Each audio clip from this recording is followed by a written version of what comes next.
Make sure it worked. All There's a right. Six Flags in Holland. Six Flags in Holland. Okay. Well, welcome to Yeah. Sorry. Edgy Quarter Book Club as we talk about Six Flags. Sorry, I got sidetracked. I got sidetracked, Yeah. folks. That's why my name's Shiny Quarter. I get Yeah. sidetracked. We are your hosts, Itchy Shiny Quarter. hmm And welcome to our humble abode.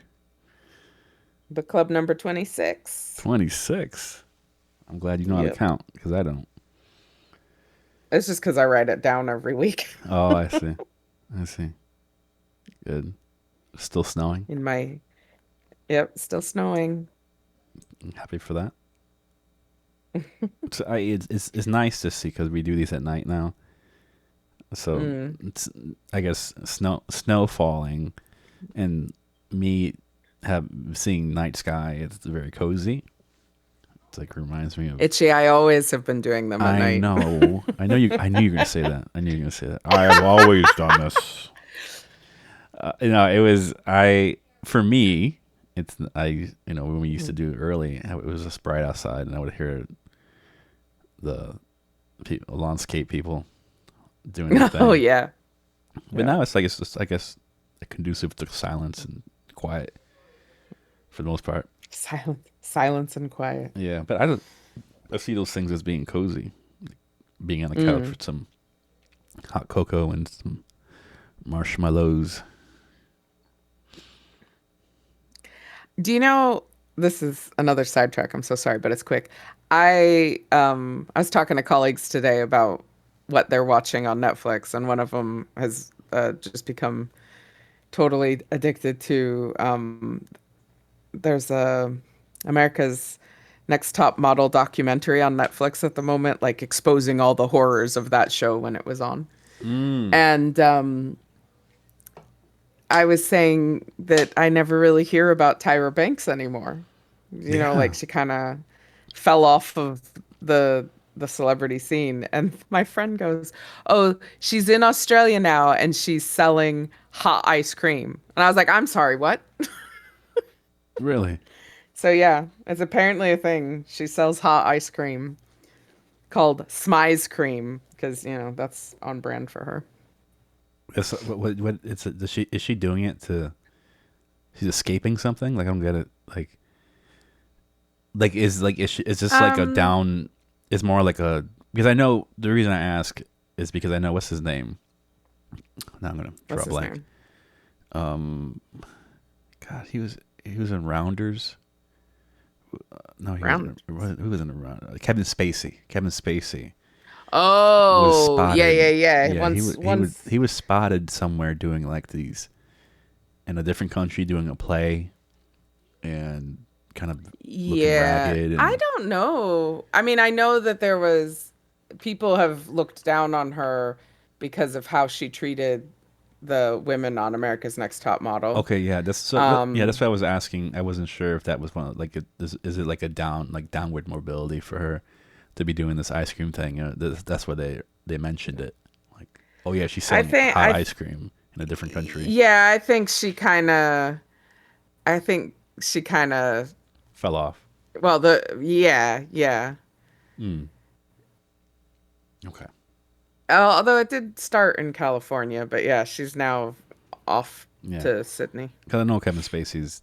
It was the way it was mentioned in an article. It was supposed to be of a thing that he fell off and he's doing this on the side, like he's doing this whole TV show and it's not well produced and he looks. Yeah, yeah, yeah. Once it'd be like if we heard, well, like Neil Gaiman, because all this stuff came out about Yeah, him yeah, being awful. If suddenly we found out in Japan he was like doing a literary review show or something like that. yeah. Okay, yes, okay. So he's okay. Not any of that stuff is bad, but when it's viewed through the lens of seeing like if it's mentioned only to show that this person fell off, then Yeah, yeah, yeah, which yeah. I think No, is it's not doing a literary review show, obviously fine, obviously good, but when they go off to a country that they isn't really where their core market was and do a thing, Yeah. Yeah. It's like you always used to see like huge celebrities like Brad Pitt doing adverts in India for really cheesy things, Yeah. Like Yeah. like Yeah. they would never do it in America where they have this image, but They would do it nobody in here. America is going to watch a Hindi advert, so he's fine to do that. Yeah. Yeah, I can see that. Well, to throw us Should we back to our talk short. about Kafka? Yeah. As we've talked about him before. Yes. Kafka is known to us. I'm a big fan of Kafka. Went to Prague to kind of. It wasn't my sole purpose in going to Prague, but it was something I was very excited about going to Mm. Prague was seeing the museum there.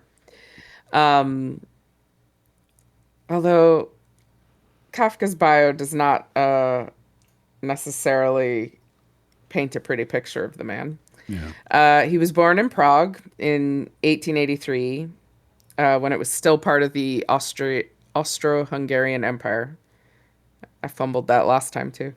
His family were German speaking, traditionally Jewish. So Prague had a huge Jewish population, so much so that the Jewish cemetery in Prague, the bodies are almost buried vertically to fit them all in. Like there's tombstones on top of tombstones in this Mm. cemetery.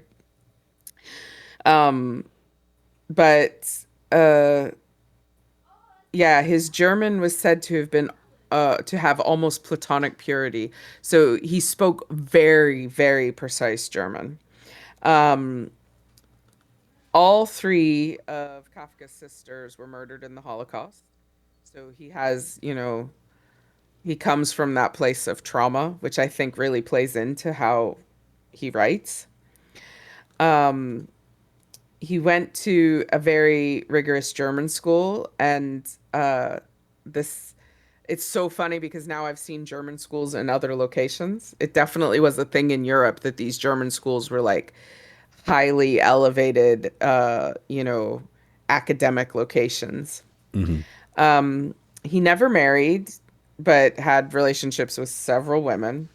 Um, he spent a lot of time in brothels and had an extensive pornography and erotica collection.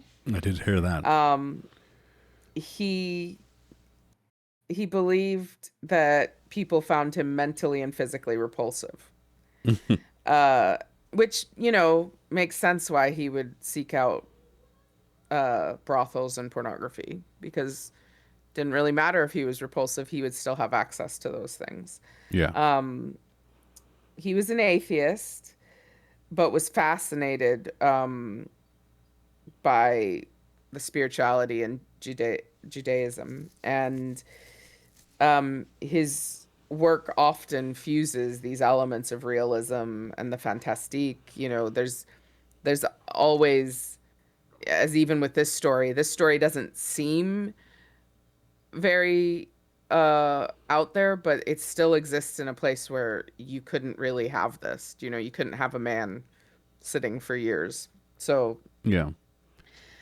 I guess you would um, call it like um what's that word? That's really that theme, magical realism yeah, I guess before it is a magical bit like realism. that. Because like the metamorphosis is about a man turning into a bug. Yeah. It's not a thing that can really happen, but it's very symbolic of real life experience. I think that's the big thing. Hmm. So he often had isolated protagonists facing bizarre and surreal predicaments. Again, a man turns into a bug. A man sits waiting his whole life to get into the law. These are things that don't really happen, but they can still talk about a very real issue or feeling that someone might have. So, yes, that is Kafka in Yeah. a nutshell. I always I think it's just to admit that you're physically and emotionally repulsive to somebody is a good icebreaker. Icebreaker. I I don't know don't if think he it's was though. yeah, but I that's mean, is he that's the best looking author I ever saw? No, but I don't. that was all in his head, you know? It's I feel like it could. It's one of those boom. It's like, I guess, like a boomerang compliment. If I met someone and said, "Hi, I'm Etchy. I'm physically and morally repulsive," and someone goes, "No, you're not." Morally. Oh, that's much worse. Yeah, like I don't know, like if I opened up with that, like I didn't, my aspirations were like, I didn't have, it was on a low level. I wasn't aiming too high, so just to say that, it's like coming out and saying something that I'm poor. To tell someone like, "Hi, I really like you, but I'm poor. I couldn't even get a bus fare to get here. I had to steal that," or something like, it's Yeah, someone I being like, get "At you. least you're honest."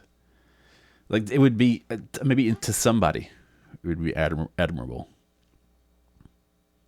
Like, it's like a little kind of, instead of trying to sound like you're like some Casanova, like Yeah. you just say something that's so self-deprecating that it actually Yeah. attracts people, and it works. I mean, Mm. I've heard it before. I've seen people do that, and it definitely has its appeal, its place. Uh, Yeah. but we are reading a story that, like I said, is those elements of magical realism, but also like Hmm. a deeper message that we'll go Hmm. into. But this story is called Before the Law. So let's set the It scene. is, yeah, it's listed as a parable. Yeah, yeah, I can see that. In the collection of short stories I have, it's the first section of the book is called Two Introductory Parables, and this is one of them. Nice. Um, the we find so it's funny to me because I think I had a view in my head of what this location looked like. Mm. And then I was looking into the short film that I found out was made about Mm. this. Yeah. And the short film puts this in a what appears to be like a prison. What? They took the law aspect of it very, very literally. But to me, when I was imagining this place, it says, before the law stands a doorkeeper. In my head, this was like quite a big, imposing, like a stone doorway or something like that. But I also didn't feel like there was an actual door. I felt like it was like an archway that this doorkeeper is standing in front of. Um, but that was my vision of it. That's Yeah. what I brought to the story. But we have Yeah. this, I had like, a similar view. It was like, almost like I was thinking of a marsh, like a lot of green colors, like in the mm-hmm. forest, and just having like just a lot of trees and those kinds of colors, and then like almost like a tree opening up, and there's a door. It's something, maybe something you would see in Lord of the Rings. Oh, okay. That's what I was thinking. So I Okay. just to have it, like, I guess both of our perceptions differ greatly from what was displayed in the movie. Yeah. Um, I think probably some of that came from it being a man from the country. I also thought of it in terms of the time period. That's why it was almost like, and I've been to Prague, so I kind of had a view of Mm. what there's in Prague, the buildings have these really tall doors. Um, like the ground floor into a lot of the old buildings in Prague just have like, I'd say they're probably like 10 to 12 foot high doors. And they're really big wooden doors with a big Mm. stone frame around them. And I guess that really colored my perception of what this place would be. Um, but yeah, we have a man from the country Mm. uh, coming up to this door and asking to be let in. And the doorkeeper says, "Nope, not at the moment. You can't be Yeah. let in." He doesn't allow him in. And the man's like, "Okay, would I possibly be let in later?" And the doorkeeper says it's possible. So the man decides to wait. He, you know, he tries to kind of look around the doorkeeper to, you know how it is if something's happening somewhere and there's like uh, police around it, you kind of like look around the police to try to see what's on the other side to see what's happening. I feel like it's that same kind of thing. The doorkeeper's standing there, but he's trying to get a glimpse in of what's behind him. See Yeah, I think of a club. what's on the other side of the door. Like A club. yeah, like you're in line. You're waiting. You want the bouncer to let you in. You don't know. It sounds like there's a good party happening. You hear music. You see people like you see people's feet. Maybe like people dancing. Every time the door Yeah. opens, you get a glimpse of like this kind of entertainment is occurring that you're not allowed to be a part of. That's that would be like the same thing. Like you're saying, like he's looking around, like, oh, let me see, let me get a little glimpse. Yeah, yeah. Yeah, and I think that's very normal. Like I do that anytime I'm in a queue. I'm kind of like looking around to see what's ahead of me, you Yeah, know? I can see that. So I think it's very natural human reaction. Yeah, But the doorkeeper notices and he says, if you want to try, even though I've told you no, you can. But know that as powerful and imposing as I am, there's other doors within with doorkeepers who are worse. mm, yeah, Um, and this man, he doesn't fancy taking on battles with stronger, more powerful people. yeah. He's already having an issue with this first one. Yeah. There's a, And imagine him the rest of them. something I didn't think about before, but makes so much sense is he's trying to get to the law. And so he obviously admires the law, respects the law. So, Yeah, of course, someone telling him that he cannot do something, he's going to listen.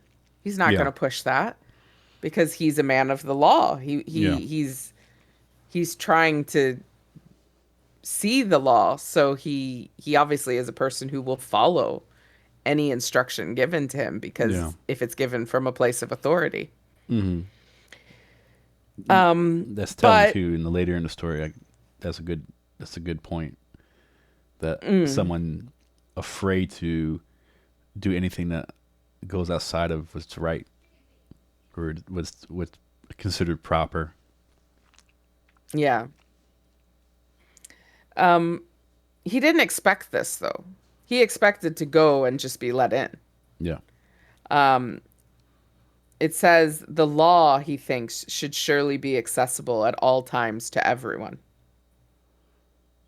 yeah. And that to me was quite a powerful line because it should be. But It do you should be feel like he? Do accessible. you feel there's another like another different take on that? Do you feel that he's saying that like for himself? I'm looking at it like if you're telling me I'm not allowed in, and if you do allow me in, that means it wouldn't be fair for the next person.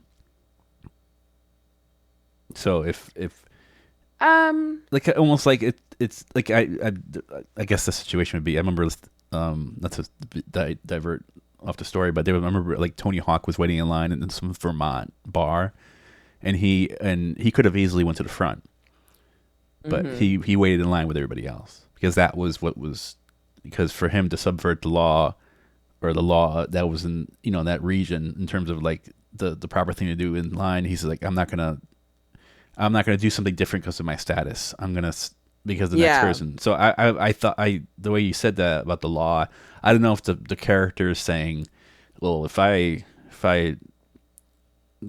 go around the law, it wouldn't be fair for the next one.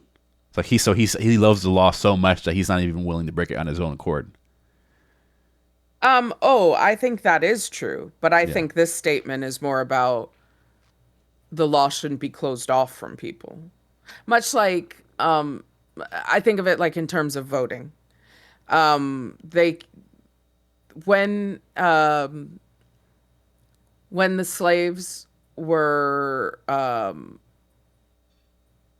set free, in the South they started putting in a lot of laws to stop the slaves from voting, or the former slaves from voting, Yeah. that didn't state anything about their heritage or their background, but put rules in place that they knew most Yeah. African Americans could not Yeah. match. Yeah. You Yeah. know, like you have to read in order to be able to vote. Yeah. Well, they Yeah. knew that they'd been stopping African Americans from learning how to read for decades. So without even saying You, it, yeah, you would. yeah. So they didn't say this is a law to stop African Americans from voting, but it absolutely was a law to stop African Americans from voting. Yeah. So this is more what I think that statement is about. I I could be see. I wrong, see. obviously, but that it's, saying we shouldn't, if everybody's being held to this law, then surely everyone should be able to access it. That's kind of how I read that. I see. I see. Good. But they describe the doorkeeper then, that and this makes sense to me. He would have been, it feels like a very Czech description, that this is, he's a big man. Hmm. Uh, Imposing. he has a big, yeah, he's imposing. He has a big fur coat. He has a sharp nose and a long black tartar beard. So he's not a guy that looks like a pushover for Yeah. sure. Yeah.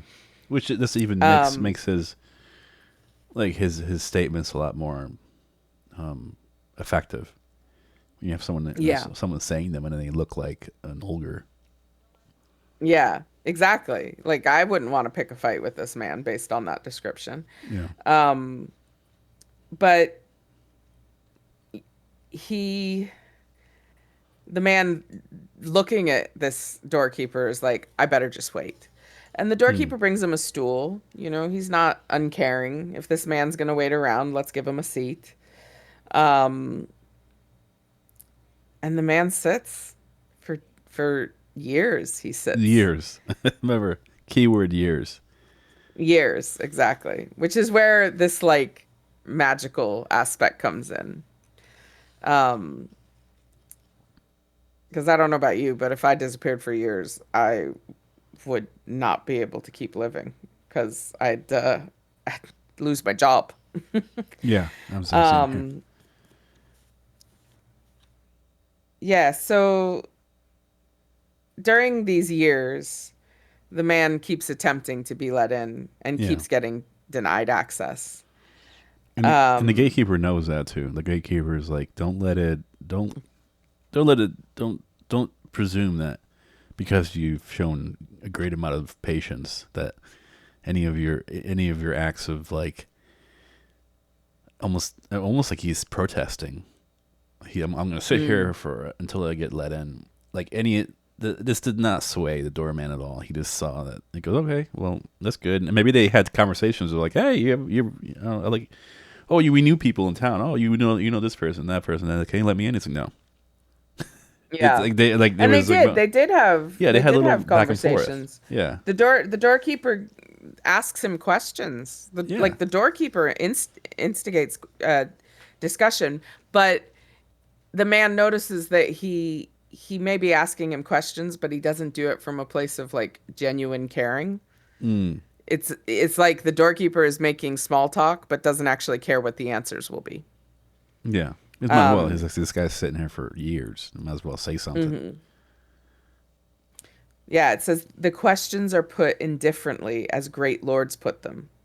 Oh, so it's not like it's I guess like casual talk, Yeah. small talk. Like I think of it in terms, if you were a common citizen who, for whatever, say the king of your country holds a public audience once a year, and on that day anyone who wants to can come before the king to speak to him about whatever topic. The king's not actually going to be interested in what some guy who lives in the poor part of town, has to say about his crops failing. He's gonna sit there and he's gonna ask questions and he's gonna feign interest. And I feel like that's how the doorkeeper is. Yeah, He doesn't actually care what the answers are, but he's asking the questions because that's polite. yeah, yeah. But the guy waiting, I mean, maybe in his mind, he thinks that by asking these questions that he has developed some rapport and maybe be let Yeah. in, but that's not even happening. No, it's always the same. You're not allowed. Um, the man had several things with him on, that he brought from home on his journey, and he tries to use these items to bribe the doorkeeper to let him in. And the doorkeeper, every time it happens, because it happens multiple times, every time it happens, he just says, I'm only taking this so you don't think that you've omitted anything, that you haven't tried everything to get it through the door. Um, because the doorkeeper doesn't need this stuff. Means nothing to him. Yeah, yeah, But he keeps taking it. yeah, Um, the man becomes fixated on this first doorkeeper. He forgets that there's other doorkeepers mm-hmm. past him. He's just obsessed with this one, the one who's standing before him. Mm-hmm. And um, he kind of resents him. Um, and you know, he's he's like, why is this guy keeping me from getting what should be perfectly accessible to me? Yeah, Um, and as he gets older, he's kind of like low key grumbling yeah. His health is about, starting to fail. I mean, he's just sitting there. yeah, His body's succumbing to the patience. the I guess. years. Yeah, years Yeah. of this being in this place and just waiting, and I'm sure that his mental state is not the best either. No, no. I mean, you would have to think anyone who's sitting in one place for that amount of time would start to lose the will. Yeah, yeah, Um, yeah. but He yeah, gets he as gets he reflective too. yeah, he's thinking about things. He feels very known to the doorkeeper and that he knows the doorkeeper well. So much so that he says he knows the fleas that live in the fur collar of his coat. Um, Mm. and I think it speaks to like the deterioration of his mental health that Yeah, he asked the fleas to help him change the doorkeeper's mind. yeah, yeah. He's You starting to know, get a little he's delirious. desperate at this Yeah, point to try to get through that door. Um, and it comes close to the time of his end. He's yeah. He dying. has. I think he realizes too. He has more years, less years ahead, more years Hmm. behind. He's like this. Even if he gets let in, just I'm not sure if he's gonna be like have enough years ahead of him to enjoy it Mm. or the strength. Yeah. Yeah, he's withering. His eyesight's failing him. Yeah. The world is going dark, and he doesn't know if that's metaphorically Mm. or real. Um, which is, that's a hard thing, I think, to take, that your world might be closing in on you. Yeah. Yeah. But before he dies, it becomes clear that he will likely die soon. Yeah. Um, he gathers himself for one last question. Um, And the gatekeeper knows you this know, too. He's aware that this is his yeah, swan song. yeah, exactly. Uh, and he waves the doorkeeper over because at this point he can't even get up off the stool, Mm-hmm. and the doorkeeper has to stoop to hear him because he's so shrunken in form, which happens Weak. to everyone as they age. My grandma got shorter as she got older. Yeah. Um, and he asks, well, the doorkeeper says, "What do you want to know now? You are insatiable." Uh, and he asks the question. He says, "If everyone strives for the law." No, he doesn't ask it as an if. He says it Mm. as a statement. Everyone strives to reach the law. So how does it happen that for all these many years, no one but myself has ever begged for admittance? And the doorkeeper has an answer for him. Mm. He says, "No one else could ever be admitted here. Since the gate was made only for you, I am now going to shut it." Mm. Yeah, and it's a pretty telling and has a lot of connections to, this almost has this like deeper meaning. Definitely is a deeper meaning. And I was telling Cheyenne this story as a way to connect it. I was when I was going to for my bachelor's degree, I had this English professor who was telling me about her. I took this class with her, and she was telling me about the PhD program, but also telling me that she was just complaining about it. She's like, this my PhD took so much out of me. I got ulcers. I got an ulcer. I had not a lot of time with my family. It was just constantly working, getting sick because I couldn't sleep, and when I got it, it was difficult Really for me. selling it. Yeah, yeah, really hard. It was difficult for me to get a job. I felt like every 10-year position in the university was like had 500 applicants per one position, and she's like, "You're not going to want to do this. Don't. It's not worth it. It's not worth it." And then so I was like, "Okay," because at the time I was contemplating about getting a PhD. I still am in ways after the master's, but I went to another professor. I told him what she said to me, and he goes, maybe she's telling you that because she doesn't want to have to compete with you if you get one. Like she doesn't want to. You're half her age.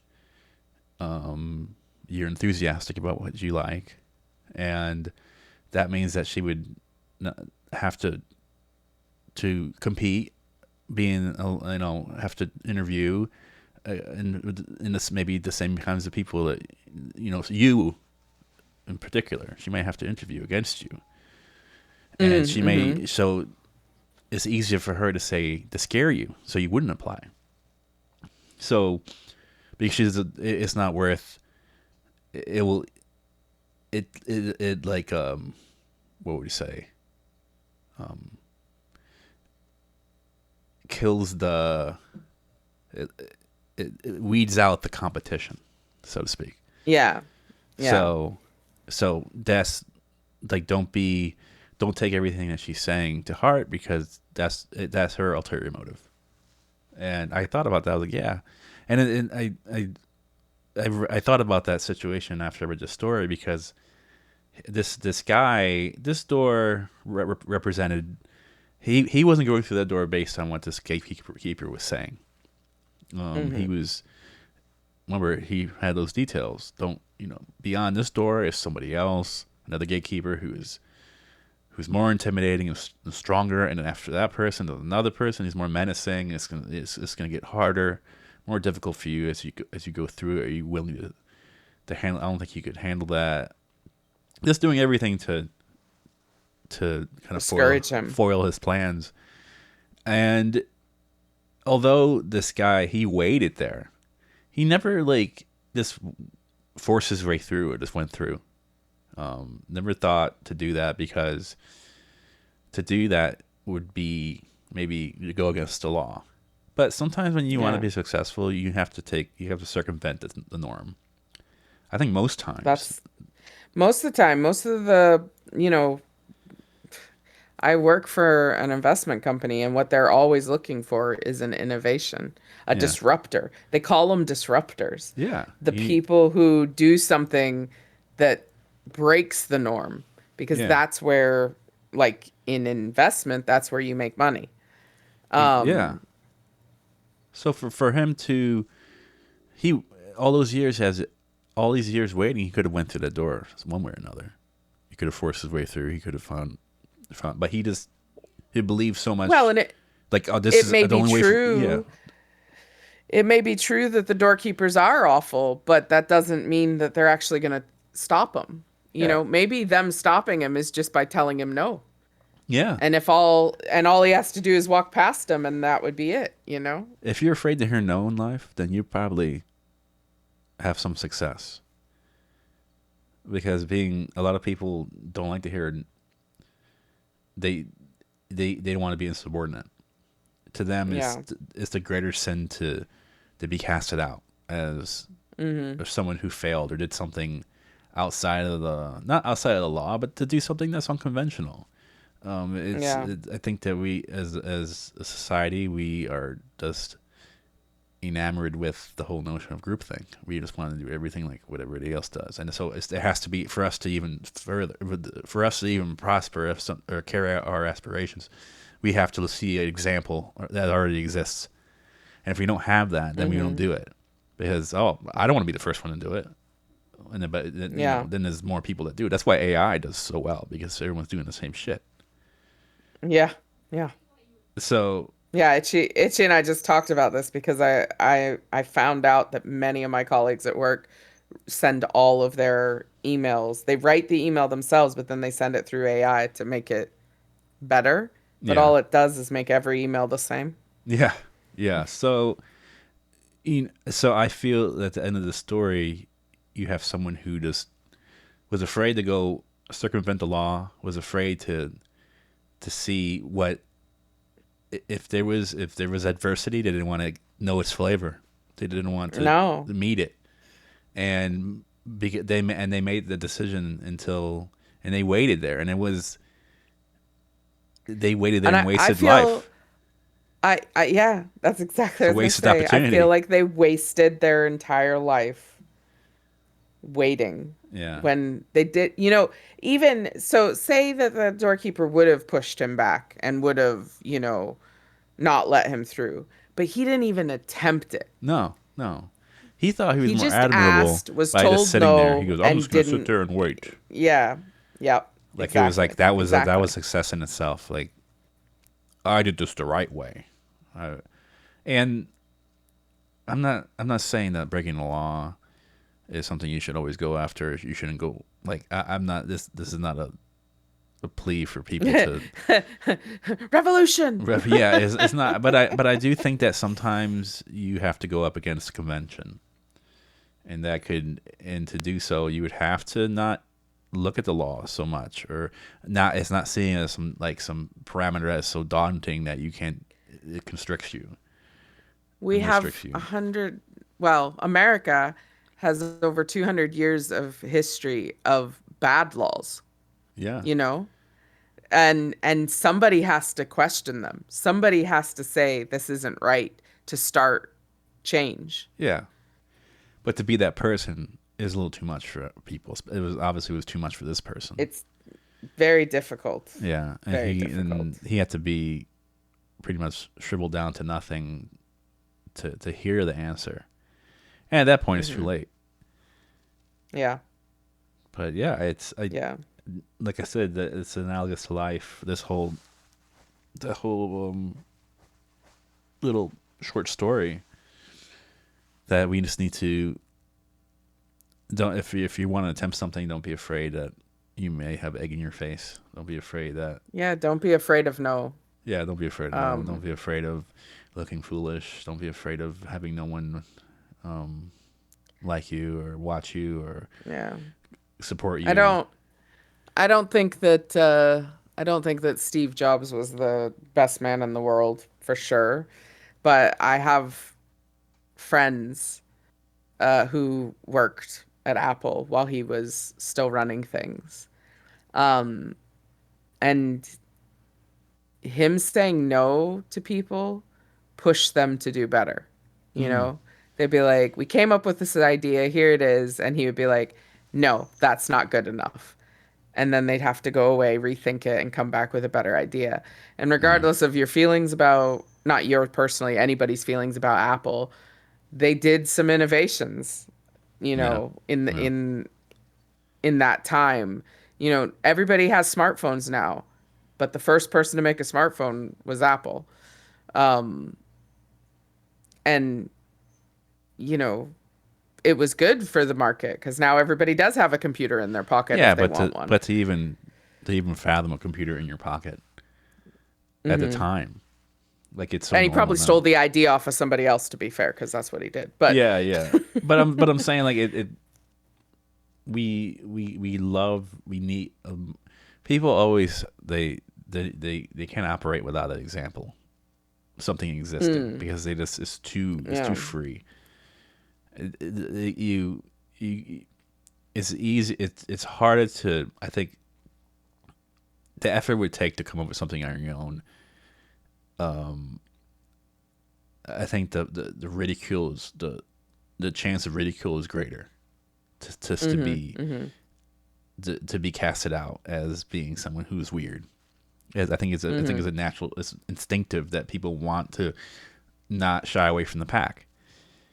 And I mean, hmm so it's good to have. I mean, not everyone has that mental component to do so, There's but safety in numbers. yeah, There's yeah, the safety safety in in numbers. numbers.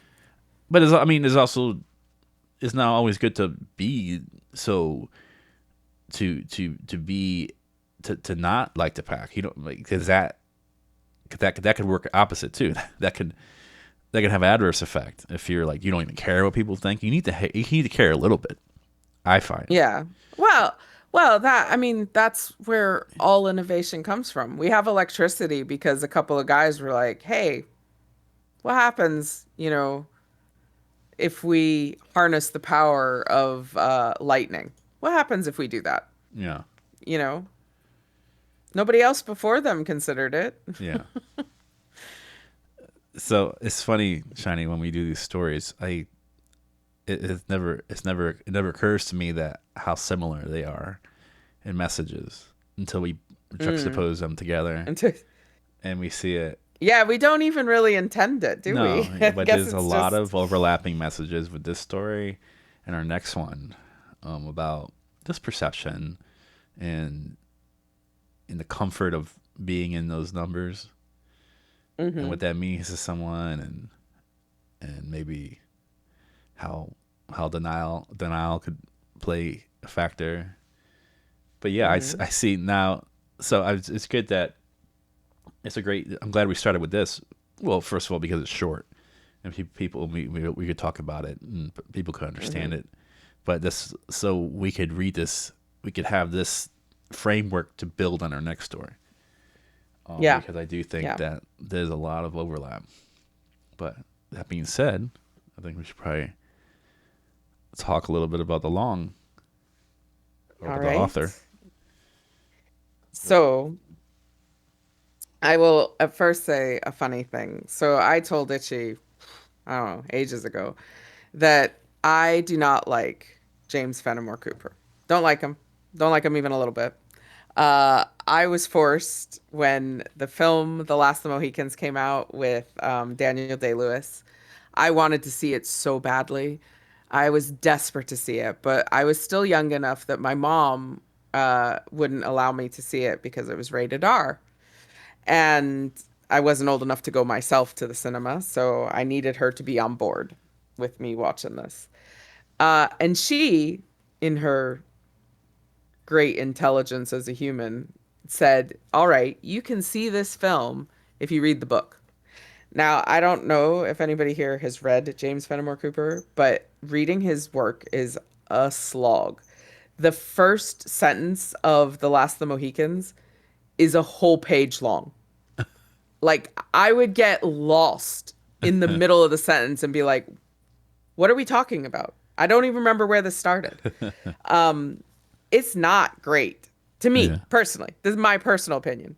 Obviously, he is critically seen as great literature, but to me, not good. um, I gotta give him a run. so I have to give him a run. what? I have to read it. That's the see. Yeah, maybe you love James Fenimore Cooper, but Maybe I'll like sell you on him. you would be in the midst of like a really intense scene, and he would just stop to describe a squirrel running up a tree, and I'd be like, man, That's they are so being chased that's so me by though. soldiers right now. That's the way my brain thinks. I'll be Do you know what's funny though? It is like my brain does that too, clearly. But when I was reading it, it drove me up the wall. like, Um, maybe you were too much but alike.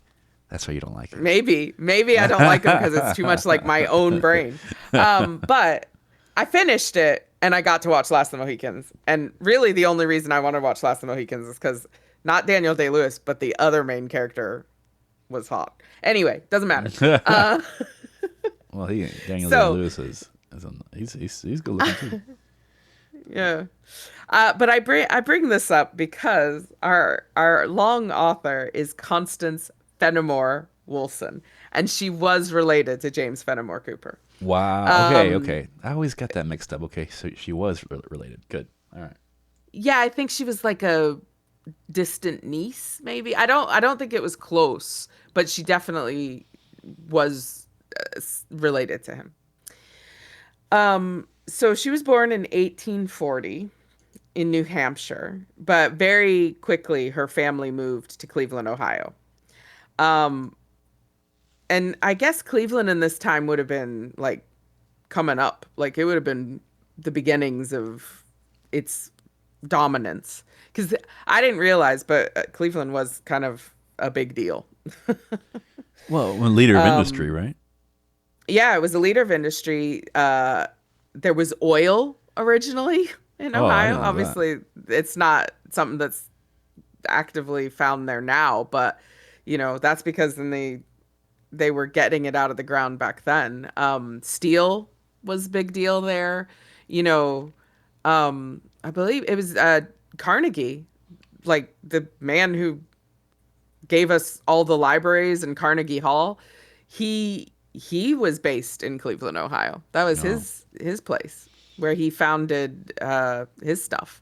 And steel was a big deal because of the railways that were Hmm. getting put across America. Like Cleveland was hot shit back in the day. I Um, still it is still it's maybe not like it has its place in music. I think, yeah, but it's a little they bit say like that's where rock and roll started. yeah. So So there's a lot of love. There's a lot of love in Cleveland, but maybe it's not as is considered as big as like the is or influential in ways as New York City now y- or yeah, yeah. Silicon Valley or something like LA that. is where the films come from. Silicon Valley is where the computers come from. New York is where all the plays and culture comes from. So yeah, like It kind of gets lost you in the don't mix. We don't really say it so much, but then we think about it and go, oh wow, Cleveland does have this. They're footing somewhere in there, but not maybe not current. Maybe not as current now. But they do have they yeah. have the Rock and Roll Hall of Fame, which is great. I'm glad they gave them that. Yeah. Well, like I Deserving, said, deserving. it's where rock and roll started according to the internet. Um, so she lived in Cleveland. She went to Cleveland Female Seminary and also attended a boarding school in New York. During this time in her life, she traveled the Midwest and Northeastern United States extensively. Something, spoiler, she died quite young, but she traveled quite a lot in her life. Mm. Um, so her father died in 1869. So she was 29 years old. Um, and the following year, she began writing fiction. Mm. Yeah, 29. Um, I can't do math, not at this time of the morning. Um, so I think I don't know if it was a reaction to her father's death or, you know, it's just that was the right time for her, but that's when she started writing fiction. And then from 1873 to 1879, uh, she would stay with her mother in St. Augustine, Florida for the winter. Yay. Yeah, I Florida was saying to connection. Itchy that St. Augustine is probably my favorite city in Florida, Yeah. which is not saying a Same lot. I'm same very here. sorry, Florida. Same here. I get it. But she, during this time when she wasn't staying in Florida, she was traveling the South uh, widely, which gave her material for her short stories. And um, I feel like there's a lot of fertile soil in the South for getting stories. Yeah. A lot of the authors we've talked about have been Southern. They've come from Southern states. Uh, there's a trauma in the South that is very appealing to writers to write about. Yeah. Yeah. Um, but unfortunately, her mother died in 1879. And at that point, Wilson leaves America. She goes to Europe and she starts traveling. You know, she stayed in England, uh, she stayed in Switzerland, Germany. She just starts traveling Europe and she ends up in Venice.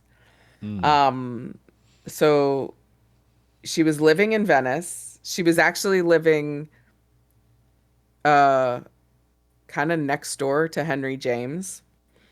Um, Henry James, it's and a for those who don't know him, he's kind of a literary. He's a literary figure, and the kind of he is of the yeah, he's a Victorian big deal. era.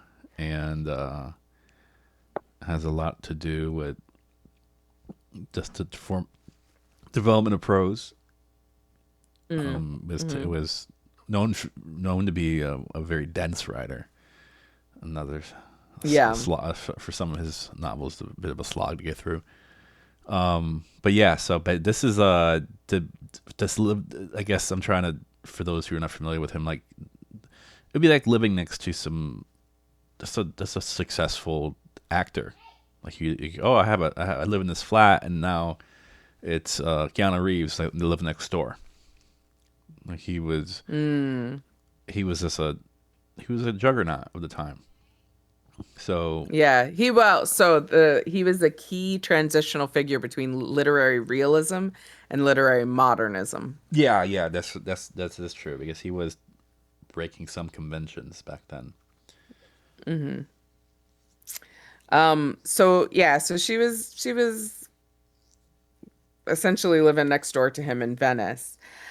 She suffered from illness, both mental and physical, and in 1894 she either fell or jumped out of a fourth floor window uh, and died. Um, we mentioned Henry James. It's Constance Fenimore Woolson had a much speculated about friendship with him. Yeah. Um, there's little fact known about it, but it's been the subject of many novels. Yeah. Initially, people thought that the story that we're going to discuss today was about Constance and Henry, but it wasn't. She wrote it before she met him, so it couldn't have been about that. But a lot of, I think, the intrigue around this comes from the fact that James was critical of Wilson's work. He initially wrote an essay critiquing her work, but it was very gentle, but it got published.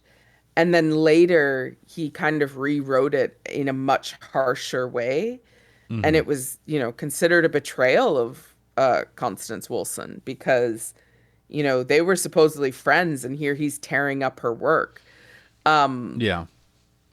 And it may or may not have, if she did indeed jump, it may have added to that he betrayed her in such a way. Well, Um, there's also speculation that Henry was somewhat intimidated by her. Here she is. At the time, women were not considered anything in the writing world. you would often use pseudonyms and things like that, right? I think so. Like, Mm-hmm. Yeah. um, yeah, Yeah. They th- would often. It was, I mean, for their you names, know, so it could sound like men, because m- it was hard. It was it did. There was a divide. Women were yeah, not seen women's place as was in the home and raising children, yeah. not trying to write literature. What So, is that? so her having this unconventional style, breaking a lot of barriers, was to Henry James was a threat, and she was a woman. So Mm-hmm. there's a lot of speculation that he kind of blackballed her work, so she wouldn't get the notoriety. So uh, luckily, as much as if he did do that, as much as the amount of time he put in to try to suppress her, didn't work because years later, many years later, her work it got a resurgence. This is after Mm-hmm. her death, obviously, and after his death. But people they were intrigued. They want to know more about her. So that's what came about. Like, why wasn't she considered? If she was at this time in the same ilk as Henry James in ways, how come? Why wasn't she in the women's lit books? Why wasn't she in the conversation in this discourse? And Yeah. a lot of speculation. People are saying, scholars are saying that she may have been purposely kind of blacked out Yeah. by her friend because Her friend, exactly. yeah. So I that's mean, but we've seen it before. You brought it up yourself, the Bronte sisters. We had two Bronte sisters that were writing conventionally in a way, yeah, and then one that wasn't. And the one that wasn't was stopped from publishing by her own sister, yeah. you know? They thought her work Um, was too. It was a scathing rebuke of the institution of marriage mm-hmm, and the system that the systems that put them keep them in order.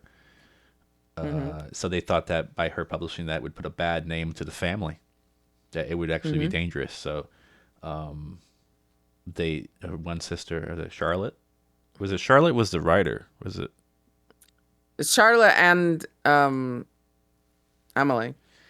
Charlotte? Emily. I'm trying to figure out which sister No, Black like. Elizabeth. What? Which one is it? Bronte sisters. Yeah, Let the me. one I'm trying. It's I not think that. it It's not was that. Charlotte was the one who um actively stopped her. Yeah, it was Emily and Charlotte and Anne. Yeah. So yeah, maybe yeah. So it was that Emily blocked her, thinking No, that Charlotte. Charlotte. I mean, Charlotte so was who sorry. blocked Charlotte her. blocked her, knowing Yeah. that her work could be like the way that she was writing could come back to her, come back to the family. So again, we are scared. We're just kind of honoring the status quo, so to speak, and maybe Mhm. Henry Mhm. James, his relationship with her, and maybe he was scared that maybe his own work would be criticized if she somehow gained popularity. Would they look at his work look at with a different lens? Would they, or maybe there was maybe she was doing things and he was stealing them. We don't know. Yeah. And then Yeah. by if she got popular, then they would make these correlations. Again, is a lot of it is speculation, but it makes for a good, especially with the suicide at the end. It makes for a good Yeah. mystery. And we don't know the relationship. I mean, Henry James had a family. I think Yeah. no he was a bachelor. I misspoke. I'm not sure, but maybe I think he was aggressively against marriage at some point, or didn't. He was a bachelor, so it would go against him having a relationship. Would sound be more of a little bit of a weakness for him. Let me look it up here. Yeah. Henry, And again, they may have just been good friends. Um, Okay, he was never married. Certainly, yeah, He lived a life yeah, as he was never a married. dedicated bachelor, focusing almost entirely on his writing career and literature. So if people know you a certain way, and then you have this relationship, I don't know, maybe you worry about the perception of that. So I don't know. It's two enigmas that have that are friends that Yeah, we don't know what came of that. So so then we have this story here that we were which couldn't happen and it could not have happened the way it did because she had met James years later, but the characters could easily be placeholders for Constance and Henry James as this James. Yeah, gentleman. So I mean, it's like this. I mean, and I know that he was. I don't know if his attitude reflected the character in the story, the male, but obviously, I mean, no, and of course she wrote it before meeting him. yeah, So, yeah, but it's like it's very convenient hmm, to put Henry James in this character and to put her as this yeah, Mrs. Grief. So keep yeah, that in mind. It just adds more to the intrigue and yeah, it's quite telling. I don't know. Maybe she had a premonition. maybe, Yeah, but maybe, in any case, I think we should talk about it. yep. So let's. So this story is called Miss Grief, and it starts with a bang. The first line is a conceited fool is not an uncommon expression. And I think as we go through this, it becomes very clear that the main guy in this is a bit of a conceited fool. Hmm. Um, he he describes himself as young, well and strong, passably good looking, with some money that was once inherited and more than one has earned. Um, but he has a comfortable life. Uh, he has some literary success as a writer Mm-hmm. um, that he says was certainly not lightly gained. Um, so he's well entertained by life. Um, it says, "I have all I wish in the way of society and a deep uh this is weird. It says, I have all that I wish of society and a deep, though of course carefully concealed, satisfaction in my own little fame, which fame I foster by a gentle system of non-interference." It's Um, funny. Like I don't mean to interrupt you, Shiny, but it. no, I was done. No, it was just hearing you read it. I'm going through it again, and I feel like he's in the realm of humbleness, but then he kills it. Yeah. Like he says things like, "Oh, I've I've had little literary has some literary success. The success is deserved." I think I was like, okay, well, you could have said like Yeah. you. Why would you have to end it with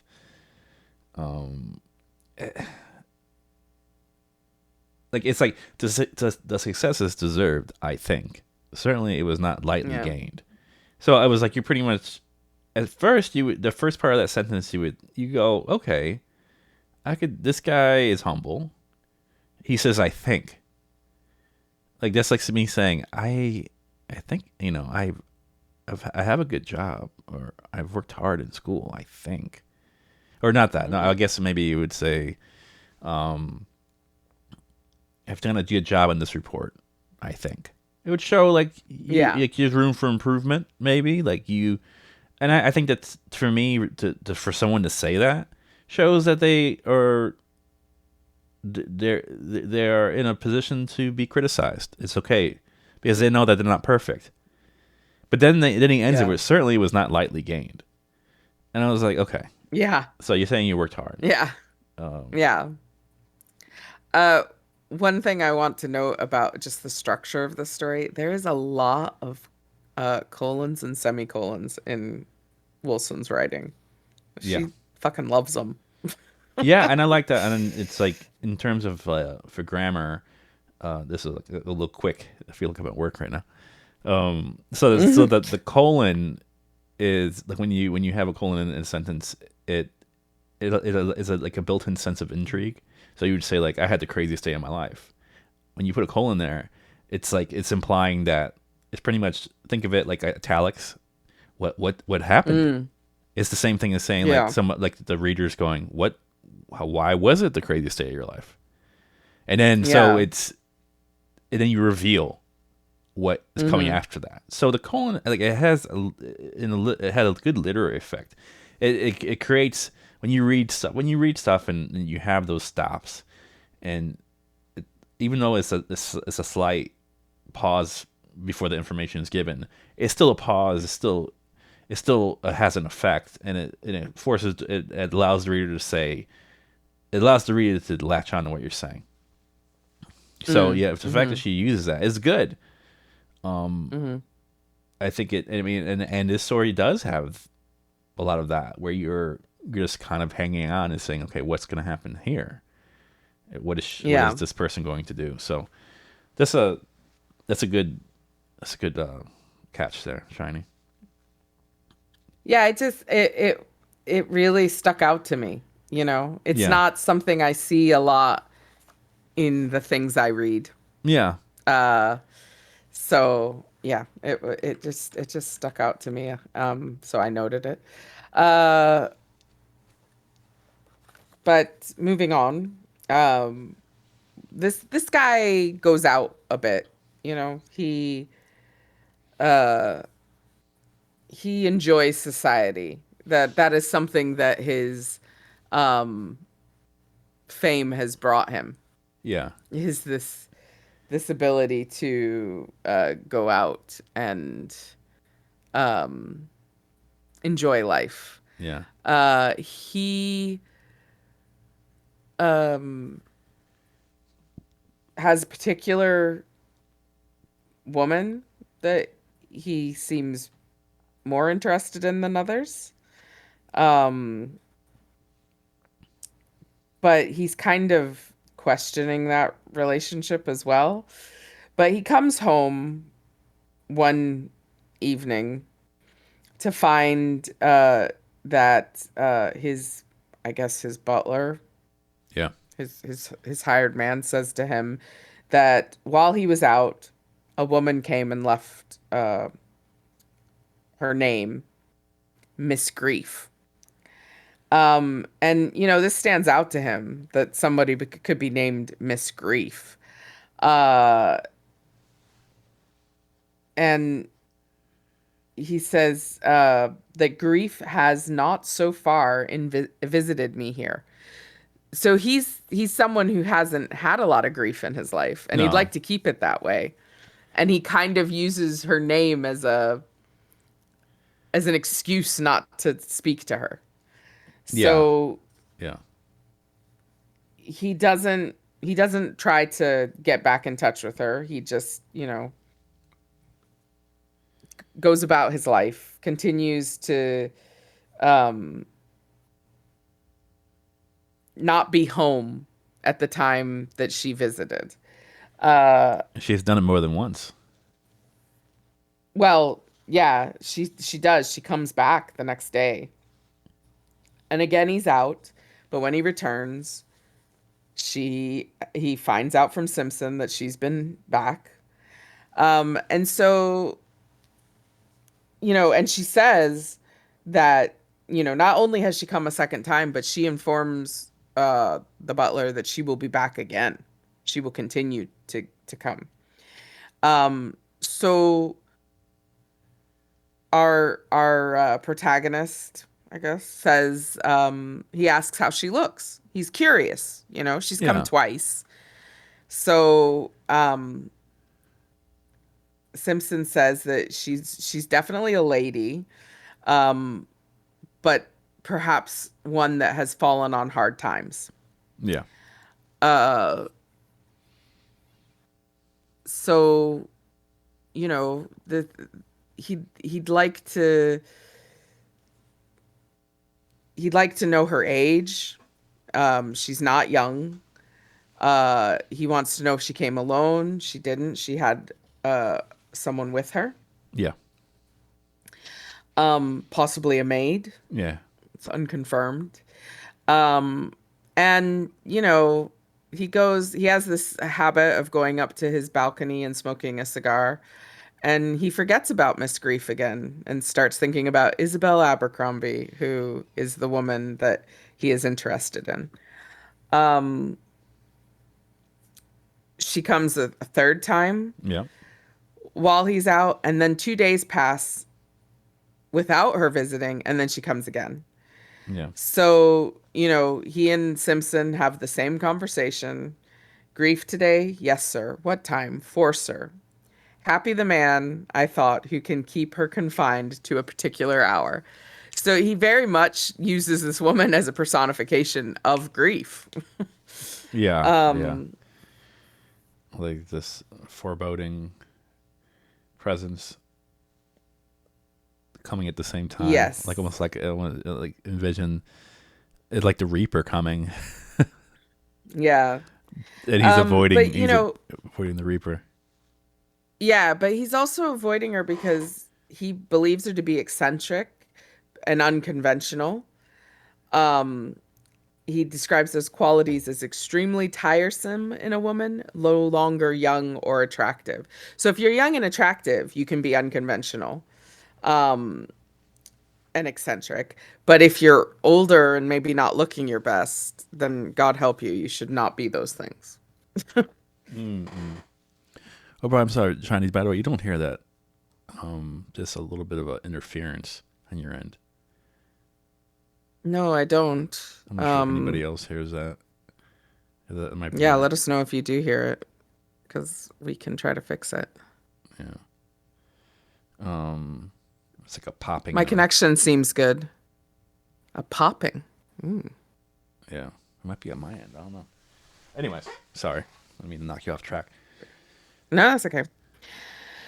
Um,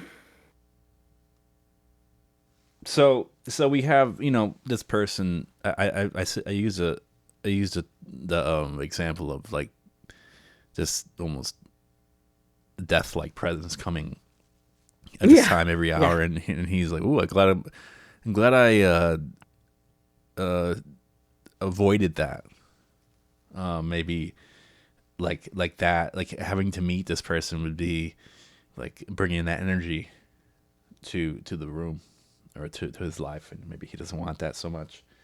But as much as it worries him, it also intrigues him. He was like, wow, what does she have? What does she want? I think he starts to he yeah, starts to talk, like act, like to wonder what is the nature of her visit. Is she trying to yeah, sell something? Is she does that she must be a peddler of some kind. yeah. And Well, I mean, this is a woman who's visited 7 times in 2 weeks without any indication. She's never been given any indication that he wants to see her. yeah, He's been making a point of not being there when she normally arrives. But one day, after 2 weeks and 7 visits, he happens to be home at 4 o'clock, yeah, and she returns, and he is there, so he can't avoid her anymore. mm-hmm, Um, and it's raining on the day that she arrives, so he lets her in, yeah, and he hopes that by seeing her, this will be the end of this. You know, yeah, he'll find out what she wants, he'll deal with it, and then she'll stop bothering him. Um, and he describes her as a woman, yes, a lady, but shabby, unattractive, and more than middle-aged. So nothing about her makes him want to know her more. Yeah, because Uh, he only deals with prime yes, prime ladies. You yes. know, like people who are like is below his standards, or something like that. I don't know. Maybe like he's doing her a favor by Um, sharing space with her. yes, yes. But he says to her, Miss Grief, and she says, not grief, Creef. My name is Creef. So all along, he's used this woman as a personification of grief, and that's not even her name. Yeah, yeah. Um, Which I probably, in hindsight, when I was reading it the second time, it it's like it allows him to like accept her more because the facade of this evil or this whatever of seeing her as maybe the giving him bad news or just being like a like this presence that is uncomfortable to him. Now it's like, oh, okay, well, she's not even. It was a mix up, so maybe he would be more apt to wanting to talk to her. Maybe it's not um, stated completely, but yeah, but as you said, he's been, thinking that she's someone who maybe wants to sell him something, yeah, especially if she's down on her luck. And she does come holding a small flat box. So he's like, "Oh, well, it's not something big, but she clearly still has something, that she wants to sell me. yeah, yeah. Maybe it's, He's still wondering what the hell's her reason yeah. for being there. Um and he says kind of like nobody's talking, so he says, "Oh, you have been here I think once or twice before." And she doesn't hide it. She's like, "7 times. This is the 8th time." Like she's not she's not hiding the fact that she's been persistent at all. She's very Yeah, honest about what's been happening. And I think in a way she's kind of holding him to account, the fact that he is just never there when she visits. Um he's like, "Oh, well, I am often out." hmm. Um but now he's like thinking uh she's she's thinking, or he's thinking, maybe she's got lace in this box because it's such a small box that she's trying to sell to him. Yeah, Um, but she's not very talkative, so he doesn't really fill the silence. He doesn't see the point in trying to draw her out. He's just, if she has something to say, he'll hear it, but he doesn't really want to waste his effort on her. And he continues to call her Miss Grief in his mind. He doesn't care what her name is. To him, she is Miss Grief. And I thought that that was kind of symbolic that, yeah, yeah. she has a name. It is her name, proper name. And he just decides that he's going to call her what he wants to call her. You know, doesn't matter what she wants. He's Well, the that man. That's what he wants. he's also being like she wants her to she wants to meet she wants to meet him or he's not willing to meet her in the middle. Like No. she has to change conform to my standards and also like I think we forgot to mention that there's a little bit of a standoff with silence. Yes. They're sitting with each other and it's like a power move and he's like why should I be the person to say something and she didn't say anything. She just sits there with her box Yeah. and I like that. I like the fact that she makes him wait now, even though it's Yeah. his house. Yeah. And She he's she's as much as he talks, he's like, what should I say? You know, in his mind, he's having this whole battle back and forth. Like, why should I say something? Like, she's here. I'm impatient because why should I have to wait for her? But it's like, I think this is a sign of him being a little intimidated. And the Mm. fact that she has the upper hand in this conversation. Mm-hmm. Yeah, I like that. I just think it's good. I think another thing is it raises more attention. But then so he's like, figuring, it's like a 5 minutes of this. It was just 5 minutes in a room. I mean, this is an old time, so it's not like there's no radio in the background. This is 5 minutes Yeah. of silence. It could feel like an hour. Yeah. That's true. Yeah. So, so So they do start to talk. yeah. Um, she she says, "You are very happy, are you not, with youth, health, friends, riches, fame?" Um, and I thought that was interesting. She just opens with that, you know? Yeah, yeah, yeah. Um, and he says, "Thanks for your kindness, but I fear it is undeserved. I seldom discuss myself when with my friends." So Like for her to say that right she, off the bat is yeah, I think that for her to even mention that, like, oh, you're happy, right? You seem like you're happy. yeah. You have all these things. Huh? But It kind of, I think it messes with his head a little bit. yeah, Like, oh, but the thing that look he at all your says, look at all your the stuff you thing that have. really stands out there is that he says, "I seldom discuss myself, even when with my friends." And so he's already like saying she's not his friend. She's just a stranger who's been Yeah. showing up at his house. But she says, "I am your friend. I have read every word you have written." And that, So, and then that whole statement changes, but also panders to his ego, too, yes. because now he goes, okay, this is not a peddler. This is a fan, Yeah. which Yeah, is it's a fan. which is a different kind of energy. Oh, I'm Mhm. sure one that I think he prefers. He likes to hear his own name. Yeah. He likes And to, she says she knows much of his work by heart. yeah. So it's So, not just that she's read it. She knows it inside and out. yep, yep.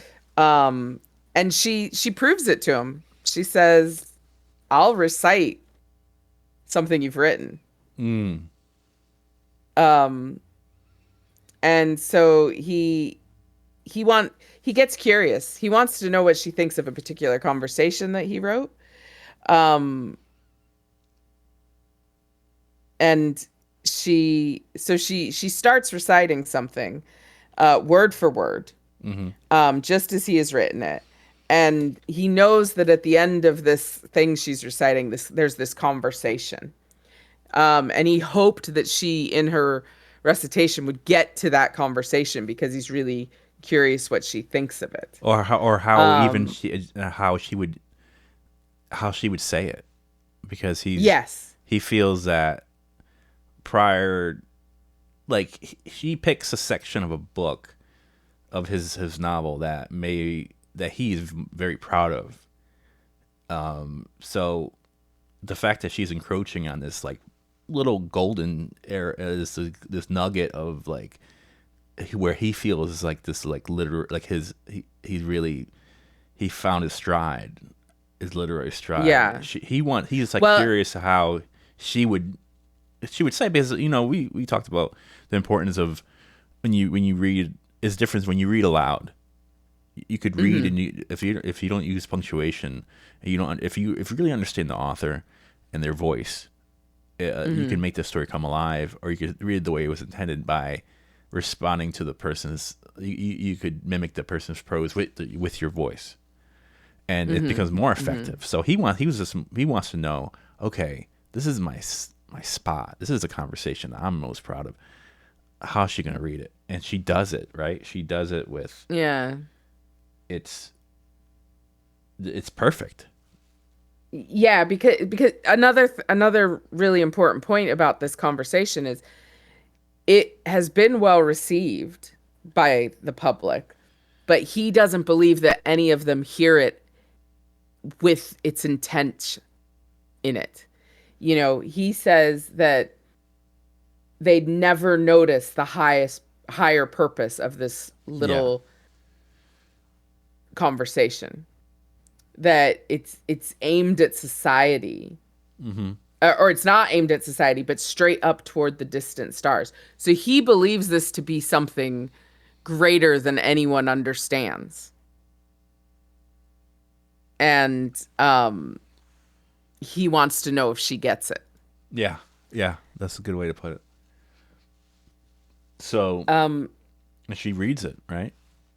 when she recites it, and By heart too. No. her voice changed and took it says her very voice changed and took uh oh, hold on. I'm losing where I was. Okay. Her voice changed and took, though always sweetly, the different tones required.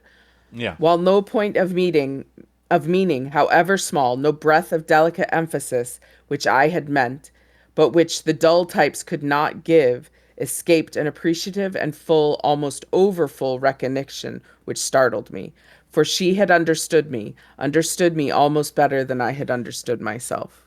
Mm-hmm. So she gets it. And understood the significance of that passage more Mm-hmm. than the public, Yeah. which was probably made him feel good. It absolutely took it from a stranger he doesn't want to deal with to someone he's got time for. Yeah. Yeah. In my mind, that's how I read that. That was the transition for him. She became someone he has time for now Yeah. because of that Well, because I recitation. guess he repped his ego too. I Yeah. mean, that helps. I was like, oh, you're gonna talk about me? Okay. Well, I have time for you then. And it says I was secretly much surprised by what I had heard, but my ill humor was deep seated that day, and I still felt sure, besides, that the box contained something which I was expected to buy. So it did win her points with him, but he's still skeptical. Yeah. Yeah. Probably. I um, just in that in that feeling of skepticism, he's also now that I'm reading it, maybe a little bit intimidated too. That what who is this person reciting my work mhm. so intently and getting all the flourishes and nuances right up perfectly? Like, who is this person? Like, what do they have? What and no, it's like it's very revealing too. Like, I feel like if someone gets to your work, then they're staring at you, right? If someone Mhm. likes your band or your music, or then they're in ways looking at you in like naked in a sense, like that's your work. you Yeah. you are Yeah. exposed. Like if they get that, like if they, oh, I get the song you wrote, it's about this. I know you had these lyrics for had a deeper meaning, and you're like, whoa, okay, I didn't know you understood that so much. You see so much of me. That could Literally me with Pure Reason Revolution. yeah, yeah. So like yeah, They're probably like, "Go away, woman." it's no, but it's yeah, but it's for the person doing the art. If you're able to explain it or to see it the way that maybe they intended, it's I don't know. You would you're impressed, but also exposed too. Yeah. So it's a mixture of those feelings. So how does this meeting start to take a different form? Um. So he uh he tells her that she recites well, and he's like, "But I don't think that's why you've come to see me." Um. And she says, that's true, but if you hadn't written that, I wouldn't be here. Mm,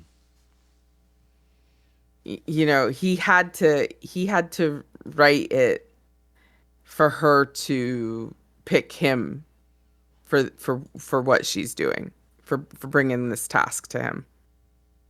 Um, and we find out that within the box are is a manuscript. Mm. It's a drama that she's written, and he says, "An authoress. This is worse than old lace." Mm. Yeah. So because he's thinking like, oh, okay, now she wants me to, and I get that. I get that. I was in a creative writing program around those kind of people, and you know, you meet them, and they're like, oh, hi, how you doing? Oh, it's cool. I'm glad we're in the class together. Read my work.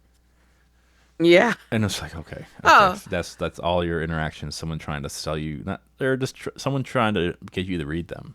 So it's like every interaction seems stifled by this sales pitch or the eventual this mm, eventual sales pitch. So I kind of as much as he parts of him revolt me. I I get what he's saying. It's like, oh, this is now I have connections and you want me to look at your stuff because you want this to happen. yeah. And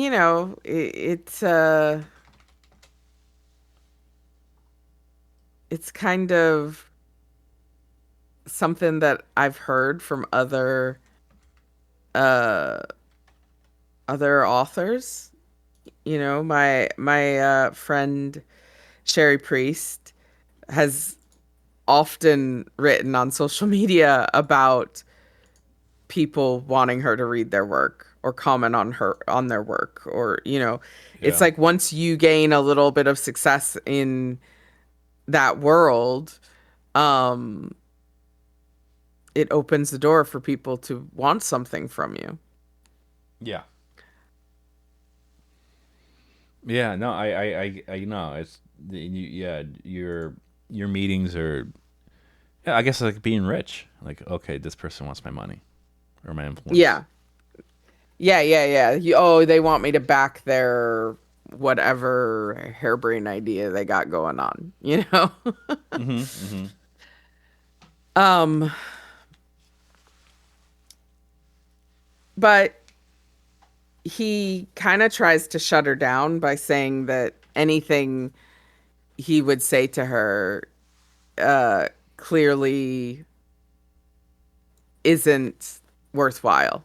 He doesn't have he can't give her anything. He has no um authority, nothing that he can add for her benefit to the world. Yeah. Yeah. Um, but she still wants him to read it. Yeah. Yeah. She Yeah. doesn't want him to help her in business. She just wants him to read it. Yeah. What did she say? I liked her response. Um, how does she put it? Uh, Like how is like I so want. he says, "My opinion would be worth nothing, Miss Creef." And um, she says, "Not in a business way, I know, but it might be an assistance personally." Yeah, I like that. What a great response to something. Like I just it would be just to have you read it and to tell me what you thought would be is enough for me. I'm not trying to. Yeah, that's all she wants. That's Yeah. all she wants. Um, and I think that kind of shows her genuineness, that she just wants him to read it. She doesn't care, that he is a published author. She simply knows of him because he's a published author, because she was able to read his work. Um, Yeah. she finds value in just finding out what he thinks of her work because she admires his work. Yeah, which is probably a review or a reaction to his own work that he doesn't get normally. Mm-hmm. He gets the occasional. Well, I mean, he kind of alludes to that in his when he talks about that passage that he feels is kind of overlooked. And he goes, "Well, people say, oh, I feel like that he make for him he may found he found a stride with this particular section." He goes, "Man, this Mm-hmm. is if I've ever felt like I've at the top of my game, it was this conversation, this little page of dialogue is my best work." And he gets a Mm. review, and the guy and it says another one from James, rousing, like another great novel from James. So he's Mm-hmm. like, another great novel. Although the review is good, but it's not really It's it's not not indicative of gone into someone. Yeah, depth yeah, it's not of. going in depth. It's not indicative of someone like reading it or really combing through the most impressive parts. It's just someone saying like it's almost like your old work is kind of propping your new work so much. Like if someone saying, "Oh, another one from Stephen King, another great horror novel from Stephen King." It may not be the like Yeah. maybe um to somebody else. It seems like, okay, are these people even reading my stuff, or that's like have I become like this trope of myself?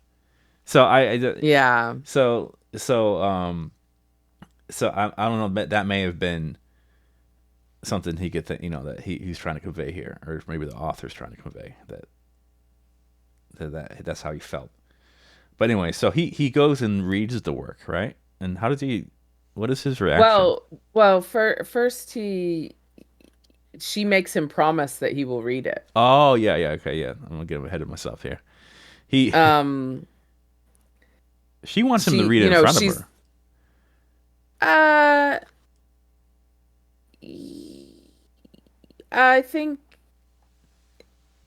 she doesn't. She says she'll go in a moment. So I don't think she necessarily wants him to read it in front of her. She Oh, okay. just wants to be sure that he reads it. I see. I see. So Um, she's just making sure that. so he does send her on her way. But he says, like, can I come, like, I'll come to you next time. And she's like, no. So he says, okay, then I'll write you a letter. I'll write you a letter when I've read it. So, in a way, he's like stopped her from coming back. He's given himself a reprieve from the constant visits. Um, he kind of goes back to his life. Um, you know, Meeting with Miss Abercrombie. Yeah.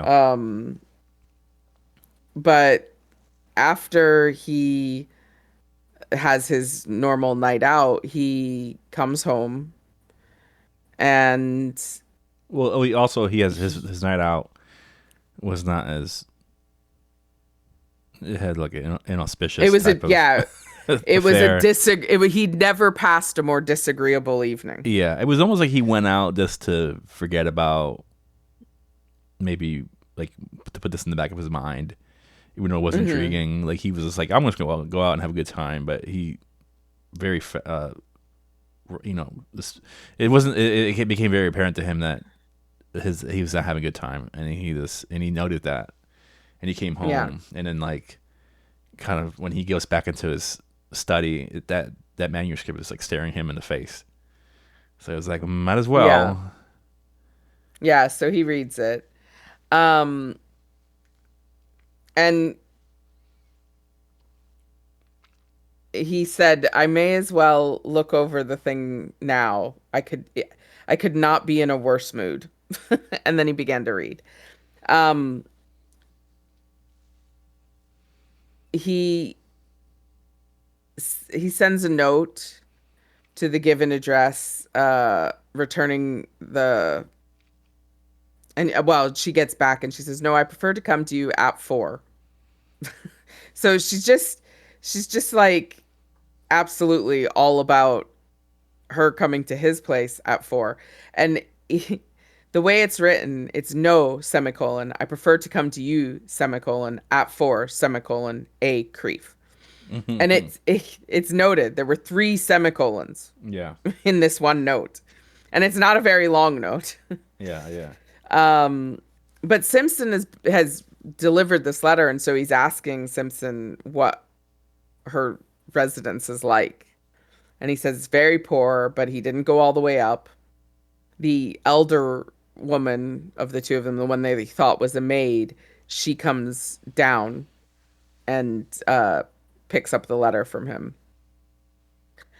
So he's really none the wiser about their living conditions, apart Yeah. from it is not great. Like, oh, was it like tenement housing kind of deal? Yeah. Yeah, I would say it's maybe not a boarding house, but like a place with many small rooms, and they rent a room. Um, the Miss Grief comes at 4, um, and he proceeds to, look at this woman slightly differently now because she impressed him. Yeah. He was. He was He said. inspired by her work. He He said that stayed up. he stayed up half the night reading this, and by doing like that's how impressed he was by the whole thing. Yeah. So and he's surprised by it. He didn't expect to be so enthusiastic about her writing. That it moved him. But yeah, it moved him. So much so he said, I felt as if I ought to go down on my knees before her and entreat her to take her proper place of supremacy at once. Yeah, that's a hell of a review. Yeah, I never heard that in my life. I know. Nobody said that to me either. um, but he offers her wine. She doesn't want to take it. Um, but she says she will if he has a bit of biscuit or bread. It starts to become clear, I think, as I was reading this, that she really doesn't have enough. Yeah, She is hungry. She's not used to rich food, we find out. yeah, She feels that she is reaching the end of her life. yeah. Shani, what was And it? I'm sorry. This, if you can announce the page number of this. I'm on 646. Okay, yeah, that's where I was at. No, Okay. I was wondering because why did he offer her the wine? It was because of reaction, right? I think we missed that. Um yeah, because he takes her hands and speaks to her, and he says, Miss Creef, your drama seems to me full of original power. It has roused my enthusiasm. I sat up half the night reading it. Yeah, And it says that the hands I held shook. Um she bursts into tears. yeah, yeah. I wasn't sure if that came before the wine or after the wine offer. No, before the wine, she cries because of his response to her writing. Yeah, but then he offers her wine out because of her response being like that. Yes, Okay, exactly. okay, He that's right. offers her wine Because as a he went to the comfort. wine. I was like, why did he give her wine again? That was because she had this Yeah, reaction. sorry. Yeah. Yeah. So it's like yeah, he said this to her, and it like just from a very stoic kind of woman to showing this kind of emotion was shocking to him. I mean, even though he hasn't known her that long, it just seemed like he was used to her few different her She was very reserved. reserved response. She had a couple of different moves, and he got to know them, but this was not one he expected. Yeah. she and it was almost like she was sitting there. It was, to me, it came across like she was someone bawling but not making noise because her body Yeah, yeah, moved. it was silent sobbing. Yeah, silent sobbing, which is, I don't know, it's kind of, that would kind of make me, I wouldn't know what to think. Like, if I think about that, if you saw someone crying without hearing them cry and just their body shake, Hmm. but you knew they were sobbing, like, what, it would make me uncomfortable. I would offer wine as well. I guess, like, You'd be like, here, I drink identify with something. it. I empathize with him being the seeing that. You don't know what is this person Hmm. sick? Like, Yeah, are they having, like, are they speaking? Are they having, like, some religious fervor? Or, like, I don't know yeah. what's happening here. It seems though to kind of unlock her melodrama because um she says to him, "You must pardon my tears. It was the revulsion of feeling. My life was at a low ebb. If your sentence had been against me, it would have been my end." Like she's like, Yeah, if you didn't like this story, I was gonna die. yeah. She goes full And novella, full novella. yeah, full novella. And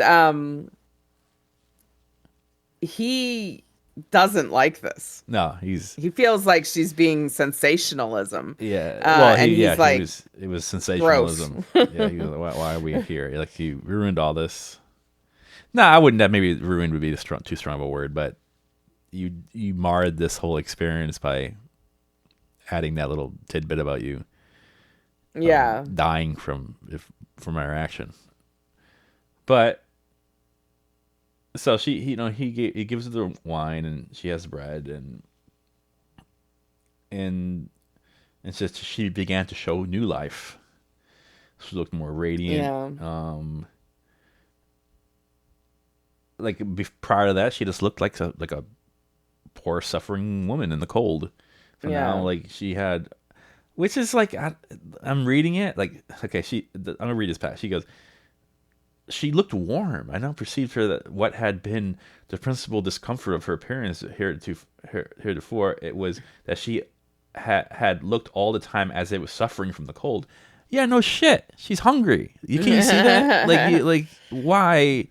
Like, is he that out of touch to know when someone looks hungry? Like, someone could, like, Yeah. that's a sign of hunger. Like, the way, if someone's forlorn and, like, hunched over, that maybe they could use a little nourishment. Like, it was almost like she was like, Yeah. "Wow, look at this, so this human seems so like they need substance. Oh, wow, like, that's new to me.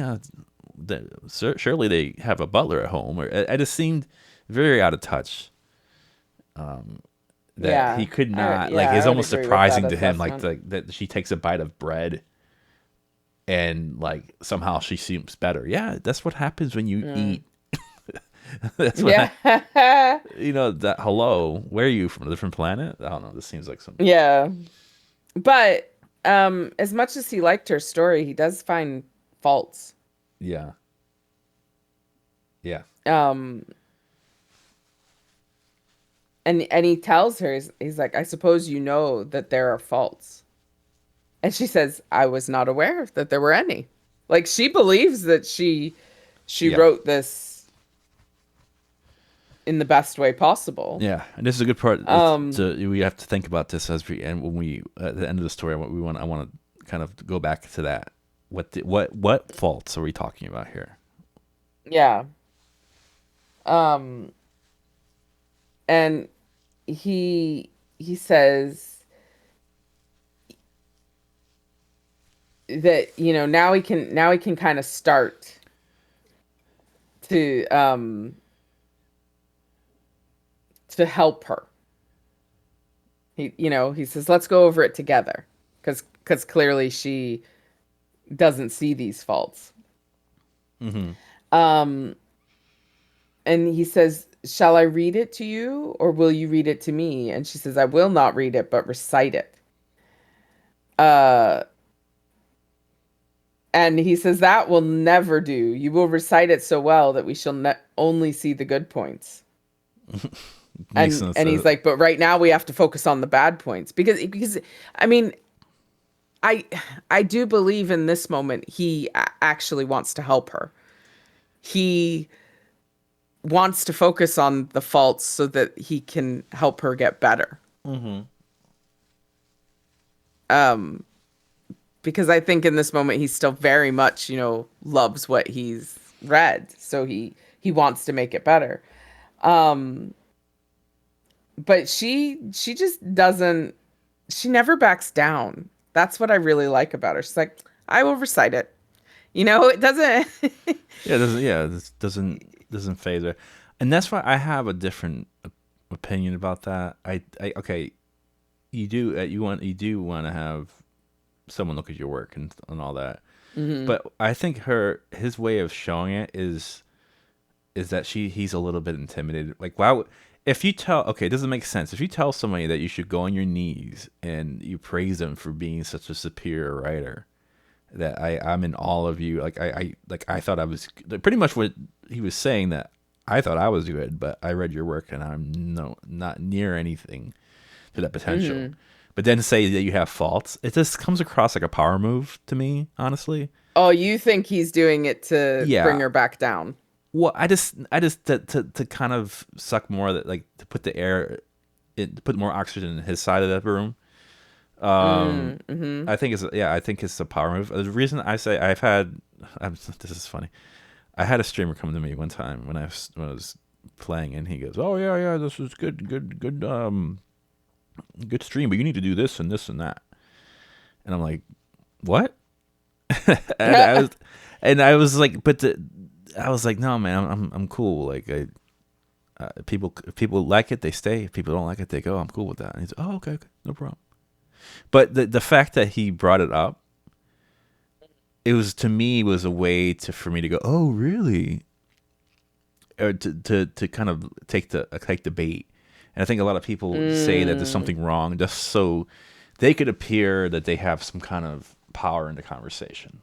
But if you don't give them that power, I mean, Mm-hmm. I think criticism is, you have to accept criticism, especially doing anything. But if you know that what you're doing is good and you stand by it Mm-hmm. and you have that conviction, then like I think you have to be careful when someone says they want to help you, because they may be doing Mm. it to shift the power back to themselves because they feel so robbed of it by your work. Yeah.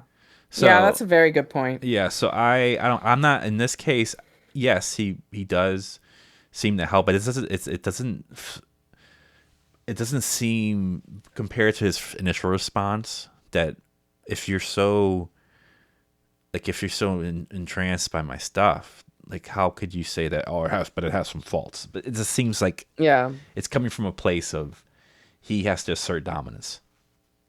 And Yeah. judging by I how mean, any conceited and fragile he is from the beginning of the story, I wouldn't put it past him. Yeah. And he says there, he says, in plain English, was it not your idea that I might help you obtain a publisher? And she says yes. Mm-hmm. That is what she came to him for. Um, and he says, your absorbed interest in the motive of the whole no doubt made you forget these blemishes.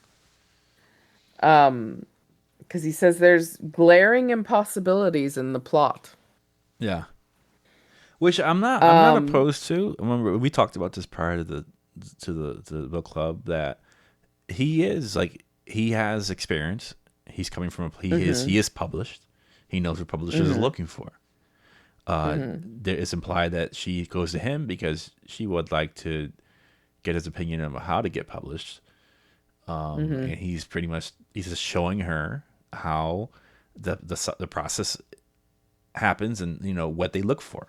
So, and on the other hand, I do feel like he's being honest by that. But I thought that there's something there's a kernel, there's like in all of this, there's a little bit of he's intimidated.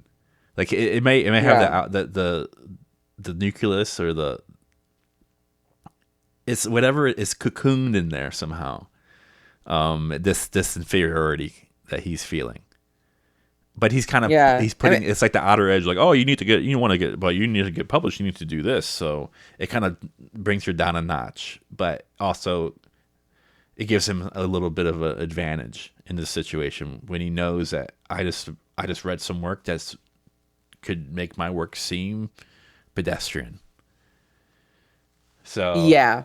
I don't know, like it's he's just that kind of person. He's such an egotistical person that I can't trust. I can't see when he's saying something authentic, if it's really authentic, Yeah. or Yeah. it was a projection of himself, which is But we'll go on to later. some yeah, something we also um need to think about is he's a published author by the con- current standards of what is considered good, right? And we talked about people pushing boundaries. Yeah, in the first story. And Yeah, and this woman is possibly pushing boundaries. yeah, She wants to be published for what she has done. She doesn't want to change what she has done to be published. yeah. Bingo, 100%. A- And that's how you change the opinion, you know? The- It's it's happened many times with what's considered good. You know, I don't know if you remember when the Da Vinci Code came out and everybody wanted to write a book like the Da Vinci Code. And it changed what became, the popular book of the time. Or the Religious popular, thriller was something that yeah, it was two like words that didn't really go religious together. thriller suddenly became the hot thing. Religious thriller. What happened? What, you got Yeah. an accident on your way to Bible study? What was a religious thriller? But it definitely, somebody has to come along and write something slightly different, and then it changes, Yeah, it creates what the standard yeah. is. I mean, you saw it in art all the time, like fine art. That's how we have Movements. Impressionism, Yeah. post-impressionism, modernism. Like the culture of the time moves with things. But somebody Discourse had to be changes, the yeah. first impressionist painter. Yeah. Somebody had to exactly. be the first one to do impressionism before everybody else could start doing impressionism.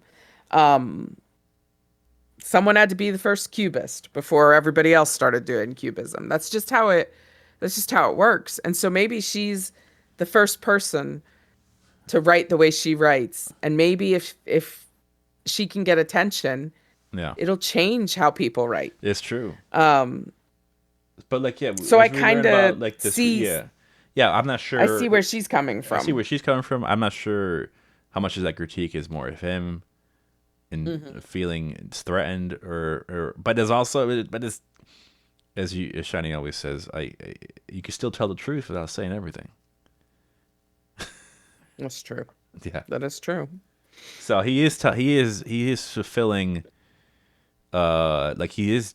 It was true for him to talk to her about publishing because that's what maybe that he understood that she wanted. Yeah.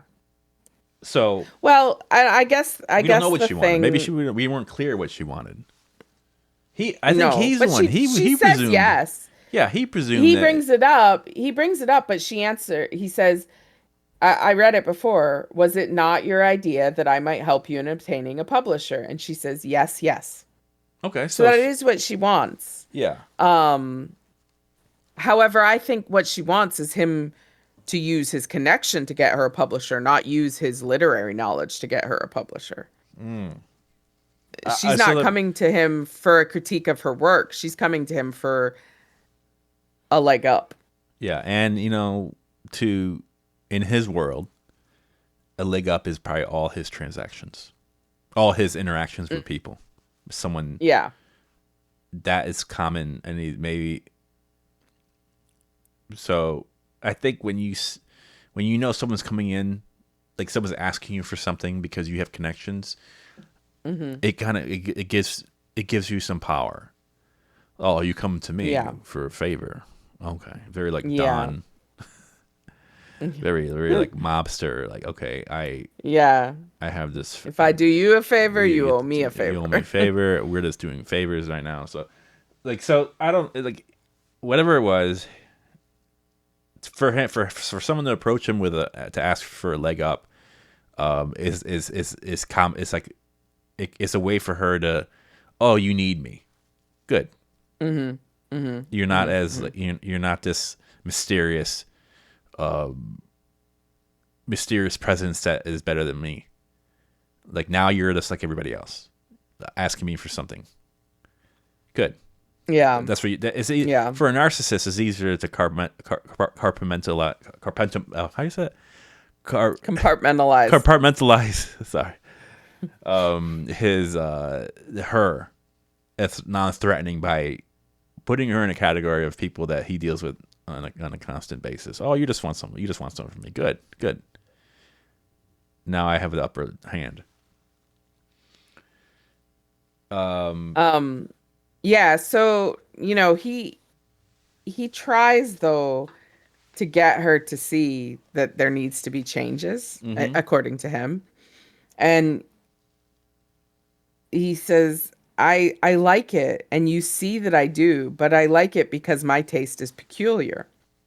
To me, originality and force are everything, perhaps because I have them not to any marked degree myself, which that feels like a pretty big admission on his behalf. Mm-hmm. Yeah. That he's not really original. He's not really forceful in his writing, but she is. And Um, he appreciates that, but so you're saying yeah, that he's pretty much saying that I'm not like that. yeah, Okay. that's what I think he's saying. But he also says the world at large will not overlook as I do your absolutely barbarous shortcomings on account of them. So he's like, on one hand, paying her all the compliment, and on the other hand, being brutal to her work. And I felt like that pattern has been in the middle since the beginning, the first paragraph, Hmm. where I think I wrote a good writer. I think. Well, I certainly worked Hmm. hard all my life. It's like every Hmm. it's like it was almost like this two people talking. It's like you have Yeah. someone who's humble and then like ultra conceited person, and they're like Yeah. it's like they're responding to one another. Like every phrase could be cut in half. It's like the Hmm. devil and the angel and the devil, Yeah. and I think Yeah. There's that's a definitely a dichotomy to this character. yeah, and I think that's a for me. I just think of like a person who is extremely insecure. Like, I can't say Mm. nothing nice unless I have to. If I say something nice, then they think they're better than me. But I have to always have the upper hand. It's just to me, it's a work. It's just a thing you do, like, so it leaves the person. It's a work because it's supposed. It's not happening to her. She doesn't fall for that. But I think most Yeah. people, and what I even said about the streamer that came to me, is that Hmm. you say something nice, and then you have that person in your grasp, and then you kind of knock them down. Yeah. You're able to say, like, you if someone says something very nice to you, you I think most people their defenses soften and they become more Yeah. they listen to you, and the fact that you say something nice puts them like, oh, this if this person finds beauty in my work, they must have something of substance in themselves. But then for Hmm. them, then now that you kind of you relax, you let your defenses go, then that person, the next sentence phrase goes at you hard, Yeah. and you're wounded, and you know, in a Yeah. way you want to get back to that dichotomy. You want to go back to how you want them to say something nice again. So to Hmm. me, it's like Hmm. Hmm. it's a very it's a move that it's very selfish move on his end to always do that. It's a way to get someone. It's like you give him a hug and then you punch him in the face. Then you give him a hug and you punch him in the face again. Yeah. I mean, that's every abusive relationship. Yeah, I mean, at the core, every abusive. Yeah, you're right. But he's doing that in like a Verbal way. verbal way. Yeah. Yeah. So yeah. So So but she stands by it. He says, "Will you trust me to go over the drama and correct it at my pleasure?" And she says, "No, there shall not be so much as a comma altered." no, I like that. And that's why I think he doesn't anticipate that reaction because No, because at the start she showed such reverence for his work that she recited it so perfectly. I think he believed her to be a fan that would just like be do like, anything. "Oh, thank you for helping me with my work. Thank you for fixing it so that now I can get it published." But she's not like that at all. No, which is probably a reaction that he didn't see often in his life. He's just used to Mm. seeing people.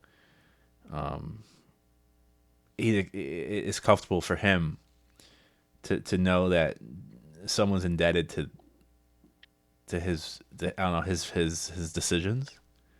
Like they Mhm. feel they he likes when people are are not.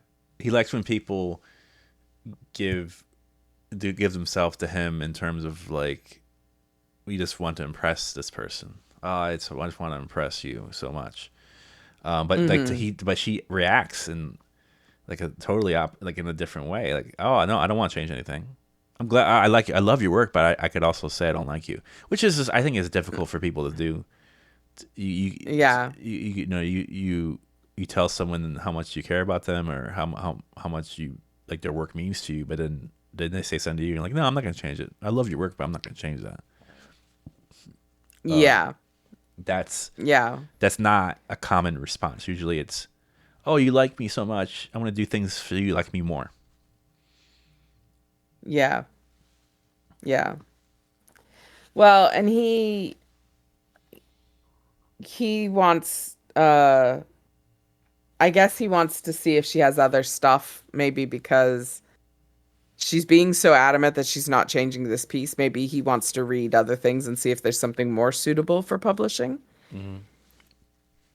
So he asks her about that, and she says that she has written many other things and he can see them all. And this is when he suggests he calls upon her, and she says, "No, I'll come to you." Yeah, which I also think is cool. How Yeah. intrusive. I think that intrusion is a sense like is her way of having power.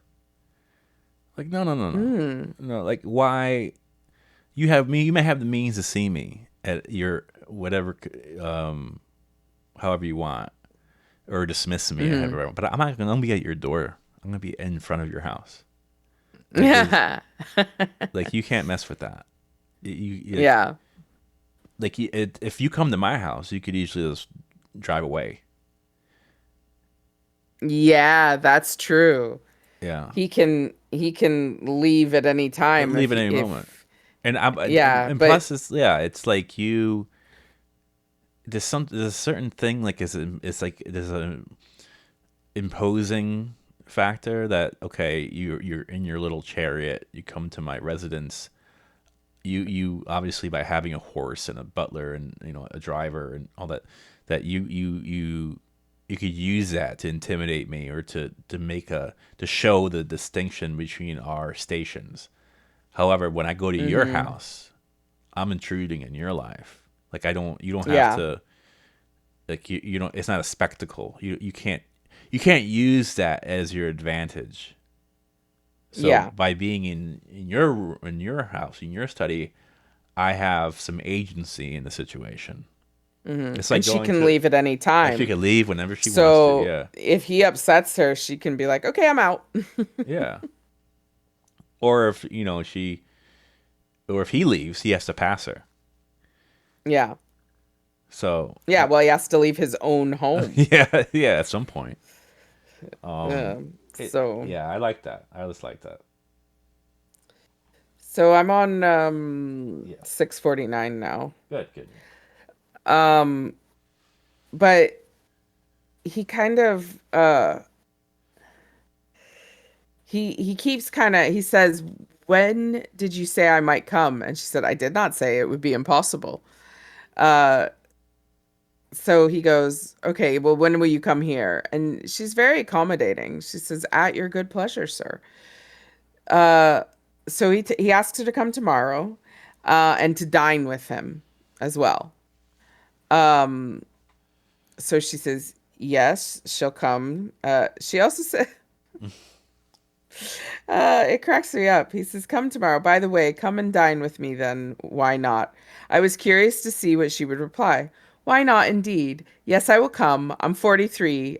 I might have been your mother." And Yeah, I like it's that like too. just in case this invitation was like a date, don't. But she says that, Yeah, she says that. She says that with like no prompting.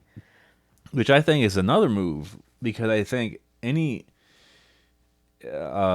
I think at any moment this guy in his life in this time period, if he's, I mean, even now, if you say that, oh yeah, come to my house for dinner, and you would expect the person that you ask, a woman or something like that, like, oh yes, yeah, sure, no problem, I love that, like you maybe like it, but like to say that, to say, hey, don't get it twisted, I could be your mother, I'm 43, this is not a Yeah. date, we're Yeah, having a yeah. meeting. It shows whatever uh feeling or whatever the Hmm. smoothness of the exchange goes out the window.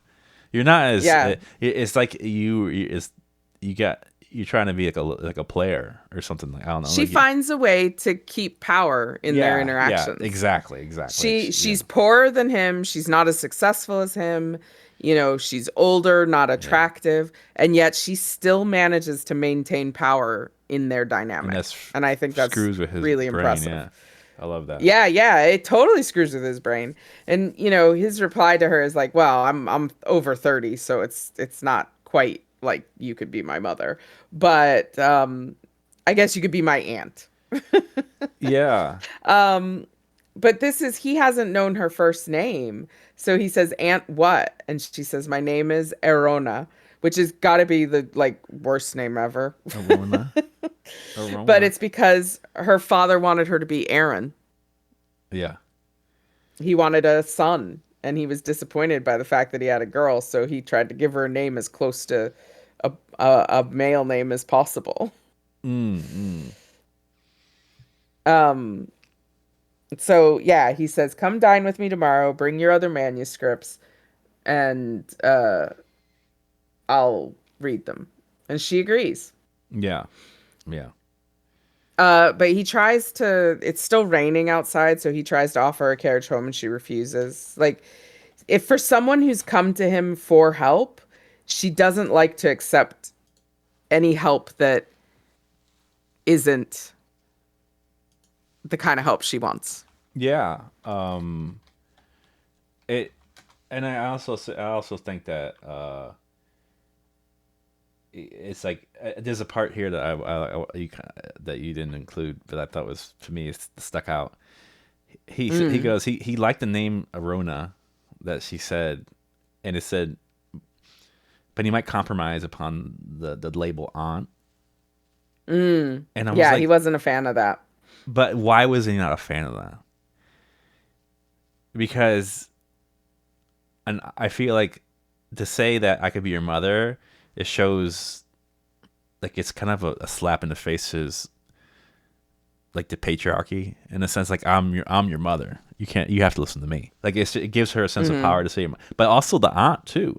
So you would think like if like you have, usually your aunt is older than you, usually.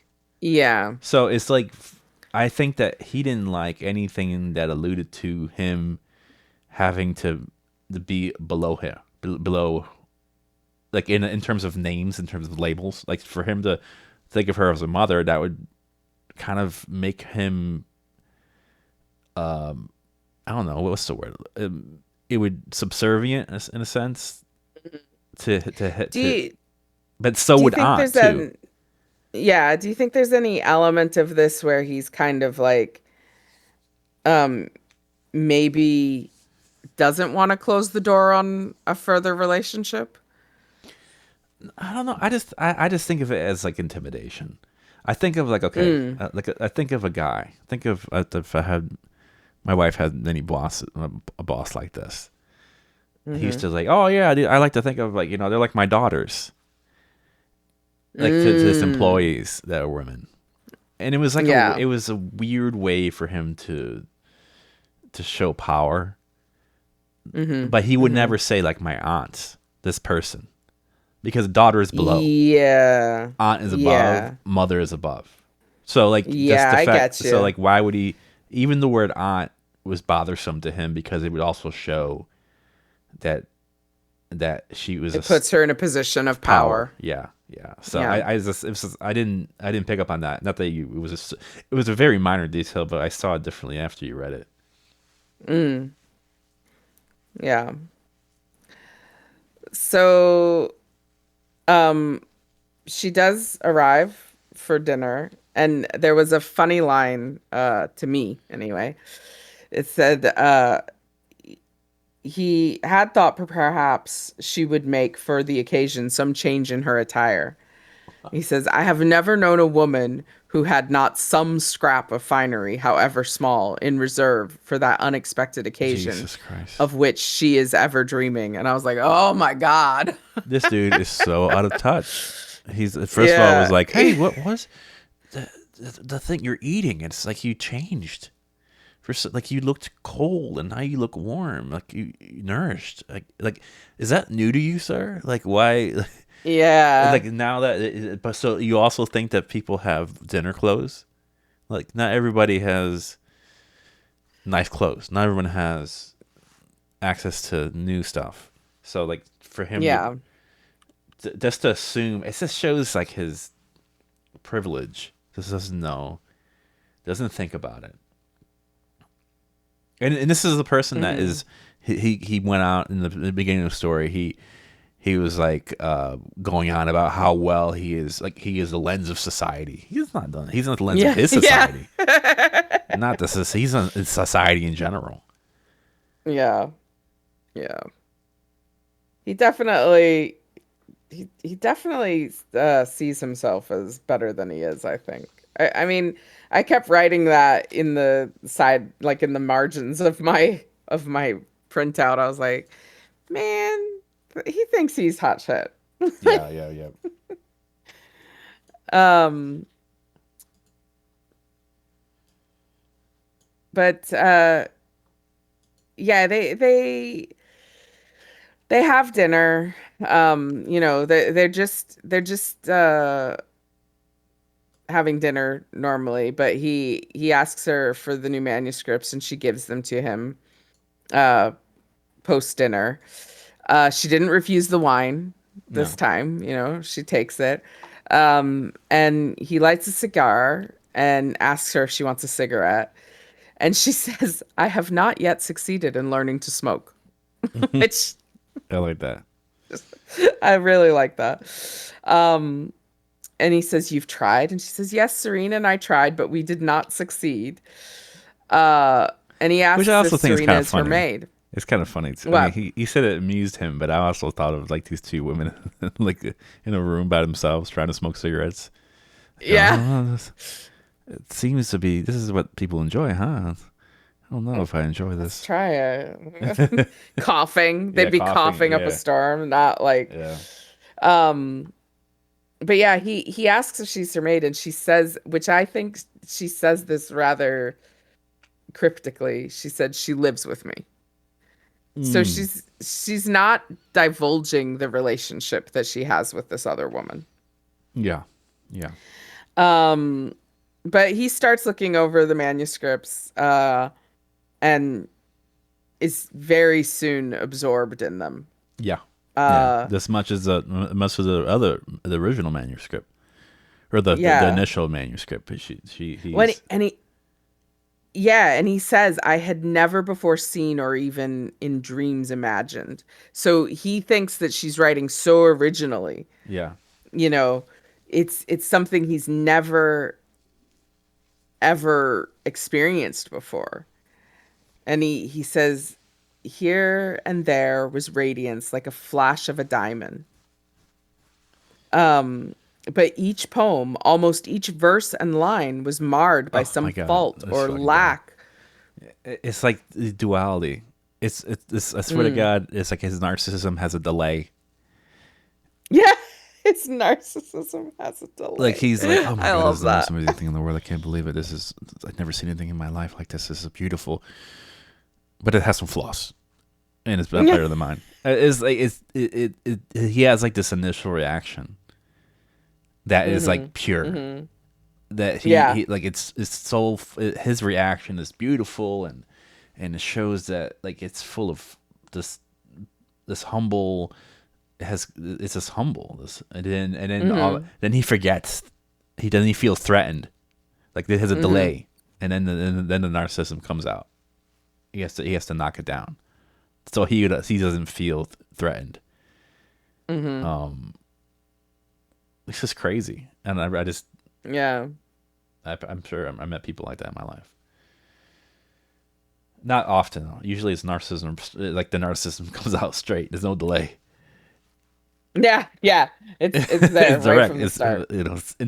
It's like this direct intravenous narcissism. Yeah. So Um, he's been reading for about a half hour and then he realizes uh that she's fallen asleep. yeah, Um but in when he looks at her, he realizes that she's he was struck by her poverty. You know, she's wearing old shoes. You know, she doesn't have nice clothes, but he leaves her, you know, to sleep and he continues to read. Um yeah, and he says in prose he's been reading her poetry and he says in prose she must be more reasonable. And but then she isn't. She was less fantastic perhaps, but hardly more reasonable. yeah. No, she wasn't. She's an artist. She's not compromising. Mm-mm. Um so he reads this story about a dying girl who loves this man. Um and he describes the work. He says her long, slow decline and happy death, and his own inward ennui and profound wariness of the role he has to play made the vivid points of the story. So, Mm, you know, this man has to look after this girl, this woman as she's slowly dying.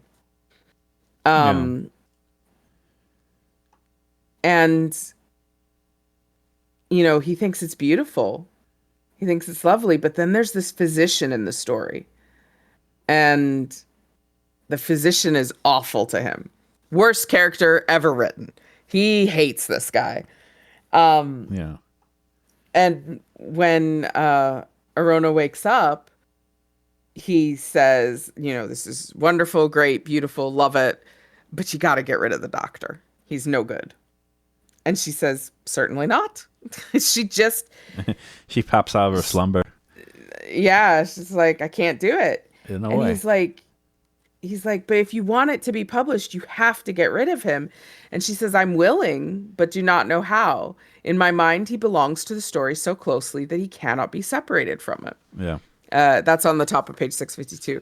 So, you know, she's admitted here, I think, that the work has a life of its own. yeah. She writes it, but then it takes on its own Which existence is a great. apart from It's her. a great way to look at art. Just let it happen. Mm, just let it happen. You can't stop it. And also she's not confined. She's not confined by the whatever's the literary parameters of the period.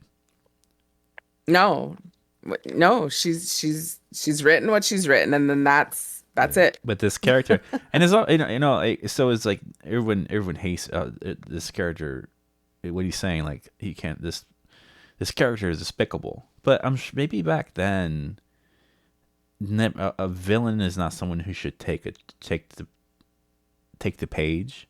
Like now, it seems like you see something like Oh, you see Batman, villains as Dark Knight, and you're like, yeah, oh, what such a, what a great villain Heath Ledger was, and the Joker. yeah.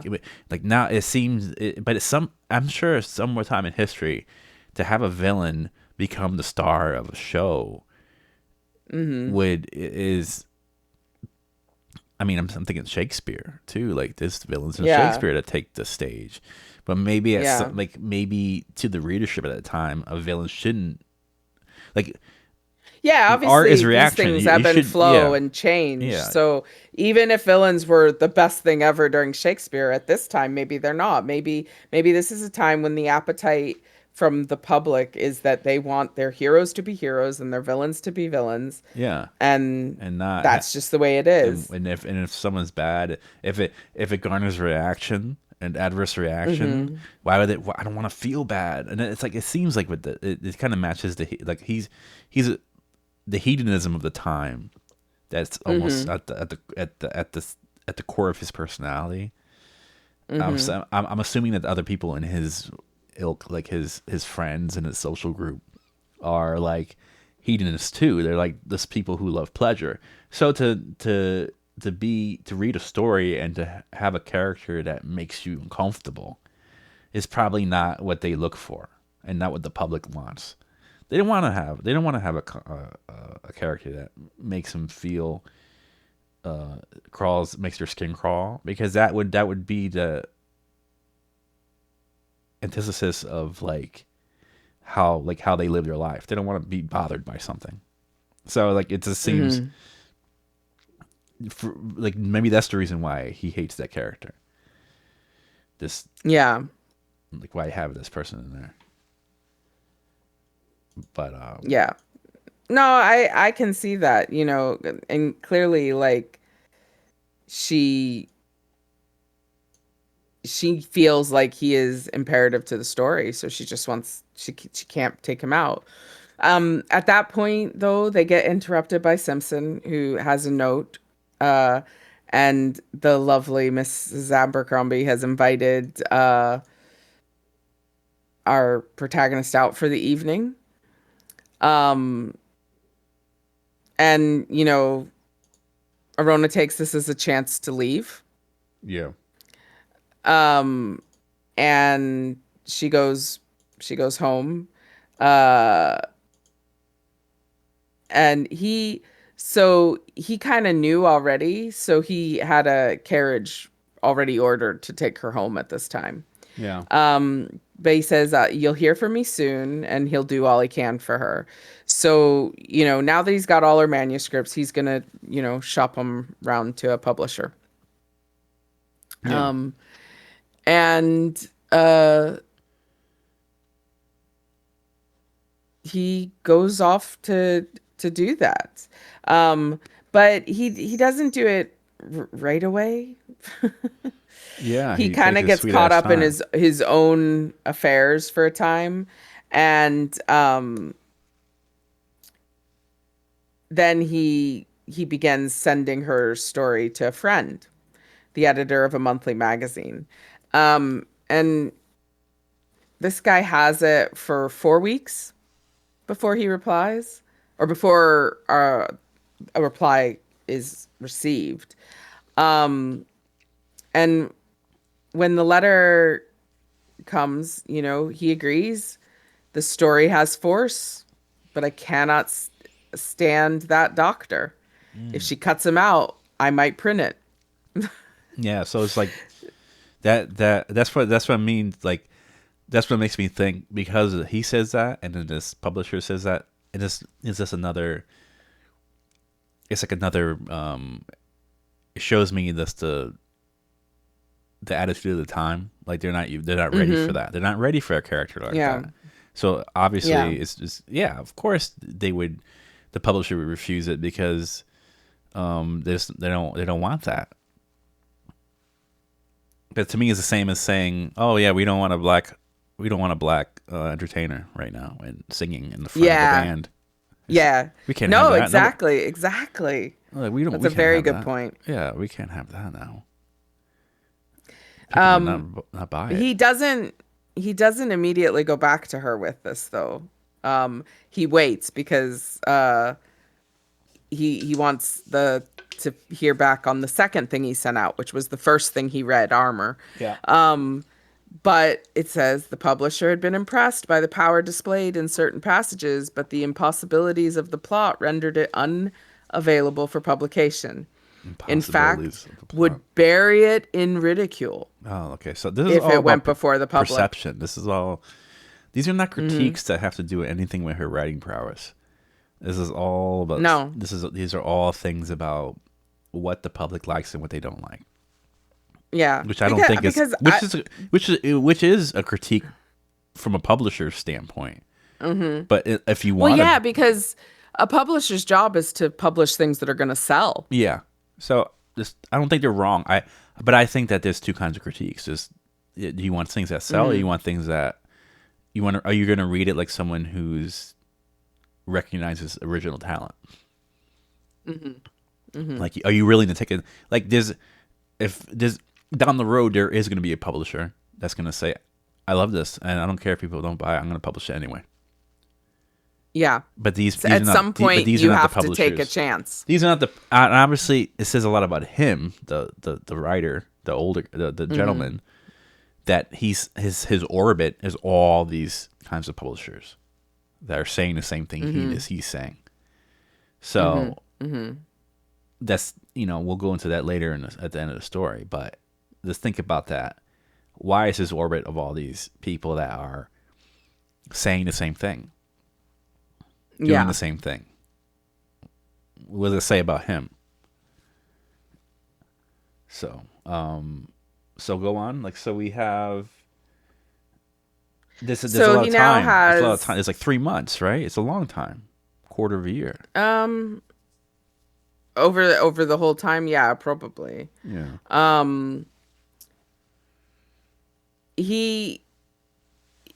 He says, this is on page 653. He says that he's obstinate and he's determined that Miss Creef's work should be received.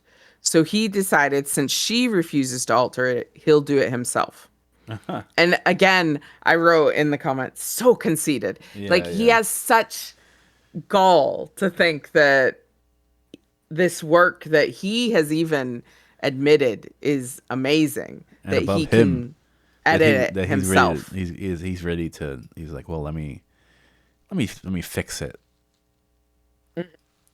What's there to fix? Yeah. Well, and he tries and fails. He cannot. He starts with Armor, the first story he read, with all of its impossibilities of plot, and he can't. He tries and tries, and he cannot make it better. And so then he tries the other piece of prose, and again, he can't get rid of the doctor. The doctor will not be removed. Anytime he tries, the story gets weaker. Yep. So I got this impression as I was reading that her two stories are as powerful as they are because of these things that he sees as faults. Yeah. Well, he's told these things are faults by publishers. Yes. Yes. I don't think he knows that, like, they're only faults from a publisher's eye. He didn't like the doctor. Like, he actively didn't like the doctor, but that doesn't make it a fault. Yeah. Yeah, no. you it's should subjective. dislike some characters Yeah. in books, It's okay to that's dislike. where the drama comes from. That's their art. It's a reaction. It doesn't. Everybody, a reaction. It doesn't mean that you have to be a good reaction for it to be impactful. You could have a bad reaction. That's a good character. If you're having that much of a thing, if you're having that much of a reaction, that like you don't want to see them on the page anymore, that means that the character was written well, in my opinion. Yeah. Yeah, so I don't know if you ever saw the film Three Billboards Outside Billings. What's it, No. Missouri? Um, there's a character in there that people actually got really upset about. And I think they forgot how acting works. Because Yeah. there's a character played by, let me get his name because I always forget names as soon as Ebbing, Missouri. As soon as I look him up, Sam Rockwell. Mm. Sam Rockwell plays this. Yeah, it is Ebbings, Missouri. I just realized I said wrong. Thanks, Trespasser. Um, there's this character played by Sam Rockwell that is racist and horrible, and Hmm. people got really upset about it. And it was like, Sam Rockwell's not racist and horrible, as far as I know. He's just playing a character, and he's playing that character well. And it's meant to be the bad guy in this thing. So, like, why are you upset about him doing his job well? Yeah, yeah, same thing. People don't. Because people don't. I don't know. They forget that they have to. A reaction is a reaction. Well, and the Isn't. film would be lesser for not having that character in there. Yeah. You need him to be the antagonist in the situation. Um, but yeah, so I see that maybe as that way. That even though these people hate this character, maybe he's necessary. Um, but Yeah. as much as he tries, he cannot wrap his head around this. But um during this time, at one point, he shows two of the short poems to Isabel Abercrombie, this woman that he's interested in. But he withholds the writer's name, but he says they were written by a woman. I was like, why was that necessary? Why, why did that have to be said? Like, just give her the poems. You're not giving the author's name. Just give her the poems and see what she says about them. Because yeah, people are like, I don't know. Again, they see it as a flaw because at the time, because Mm-hmm. that's what everyone else is saying, that women are inferior. So it's Mm-hmm. like, it's just the same thing as someone saying like, oh, you can have a character that's bad or disliked. It's just people following whatever the status quo is. So it's just more of that. But yeah, so Isabel's reaction to it is her mind must have been disordered, poor thing.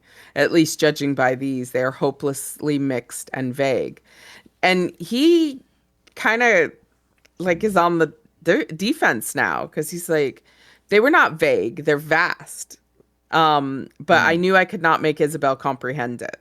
Uh, So, so another thing. Okay, okay. This is his love interest, right? We're assuming. yeah, yeah, yeah, yeah, Okay. yeah.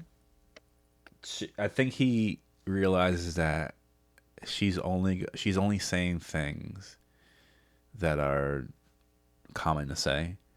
Like her Mm-hmm. reactions are in a vacuum, and Mm-hmm. the like Mm-hmm. Mm-hmm. recycled reactions and stuff like that. So it's like when someone says something and then they're like, yeah, all of them are bad or something, or like they say, and you're like, Yeah. no, no, no, no, okay, I didn't say that. But you can't. I think at that moment, he sees her like this love interest as like one dimensional. Mm. He just doesn't want to Mm-hmm. say it, because he goes into defense from his grief. But he's even saying like, even if I go into defense, he's not going to understand it because she can't think that way because she's so gobbled up Yeah. by the system Well, and he compares the two women very directly. He says, not that poor Arona's poems were evil. They were simply unrestrained, large, vast, like the skies or the wind. Isabel was bounded on all sides, like a violet in a garden bed, and I yeah, liked her so. she's predictable, boring. Mm-hmm. Like she is like with the Tesla and the white picket fence Mm-hmm. and the two kids and that shitty photograph. Like it's like people have this this whatever the perception of what normal has to be. I'm not saying that Mm-hmm. that's just my opinion about that's in general, but like if people think that it's supposed to be like this, and she in this person, his love interest is kind of like to sees the world as that. Like anything else that doesn't satisfy that vision Mm-hmm. is like bad. Yeah, oh, it's a mystery. Like, oh, she wrote a story that doesn't doesn't reflect what the norm of literary fiction is, and oh, it has to be bad. No, it just she just doesn't have like maybe she's not comfortable enough to think beyond her boundaries, and he knows that. Yeah. Yeah. But it says, and I liked her so.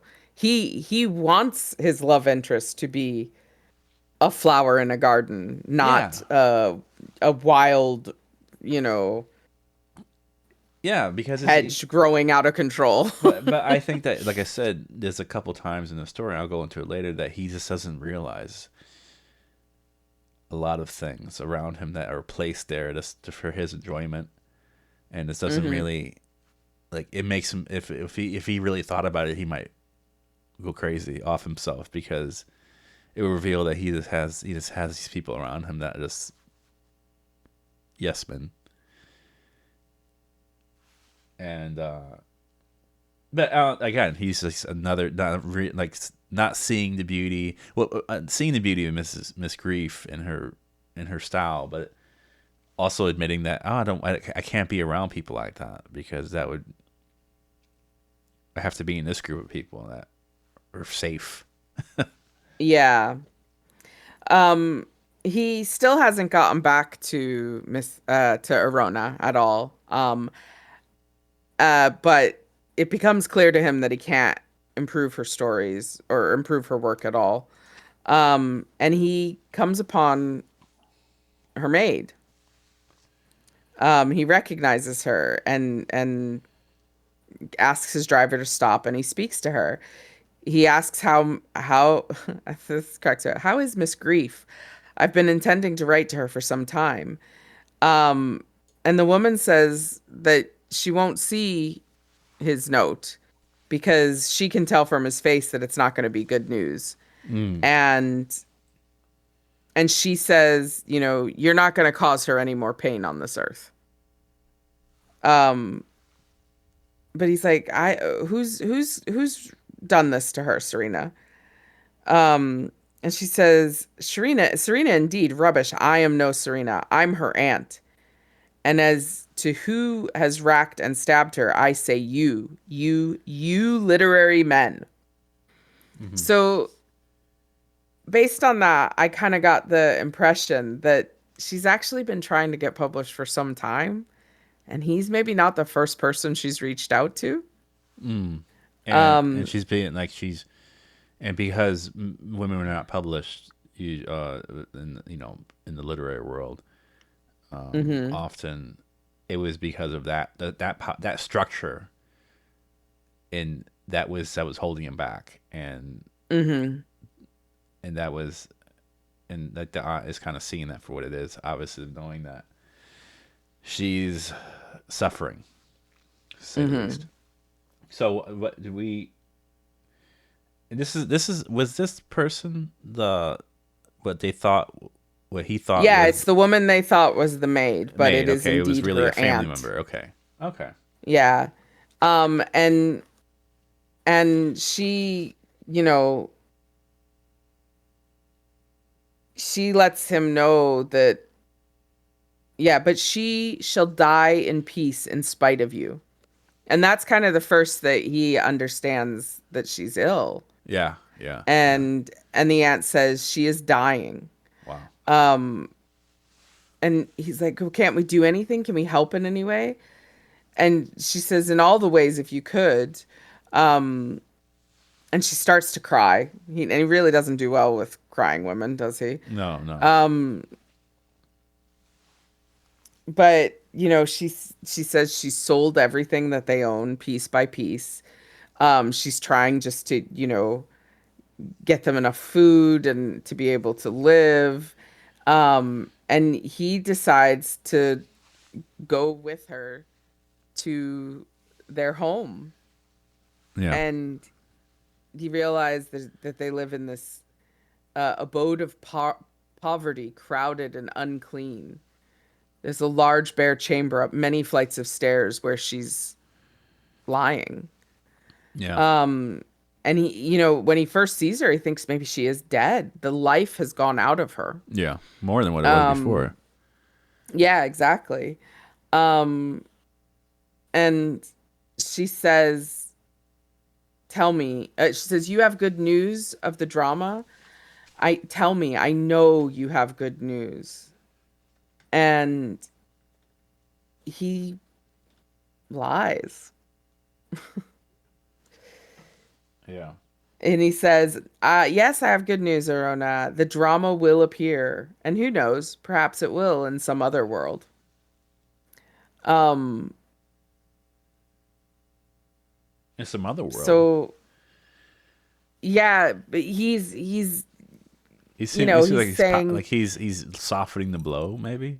yeah, yeah. Pretty Well, much no, like he saying doesn't like, "Oh, say that you're to pretty, but her. in a different world. Don't worry." No, he doesn't say that out loud to her. That's to Oh, himself. I see. I see. You I see. know, Okay. he All right. says the drama will appear. And then in parentheses it says, and who knows, perhaps it will in some other world.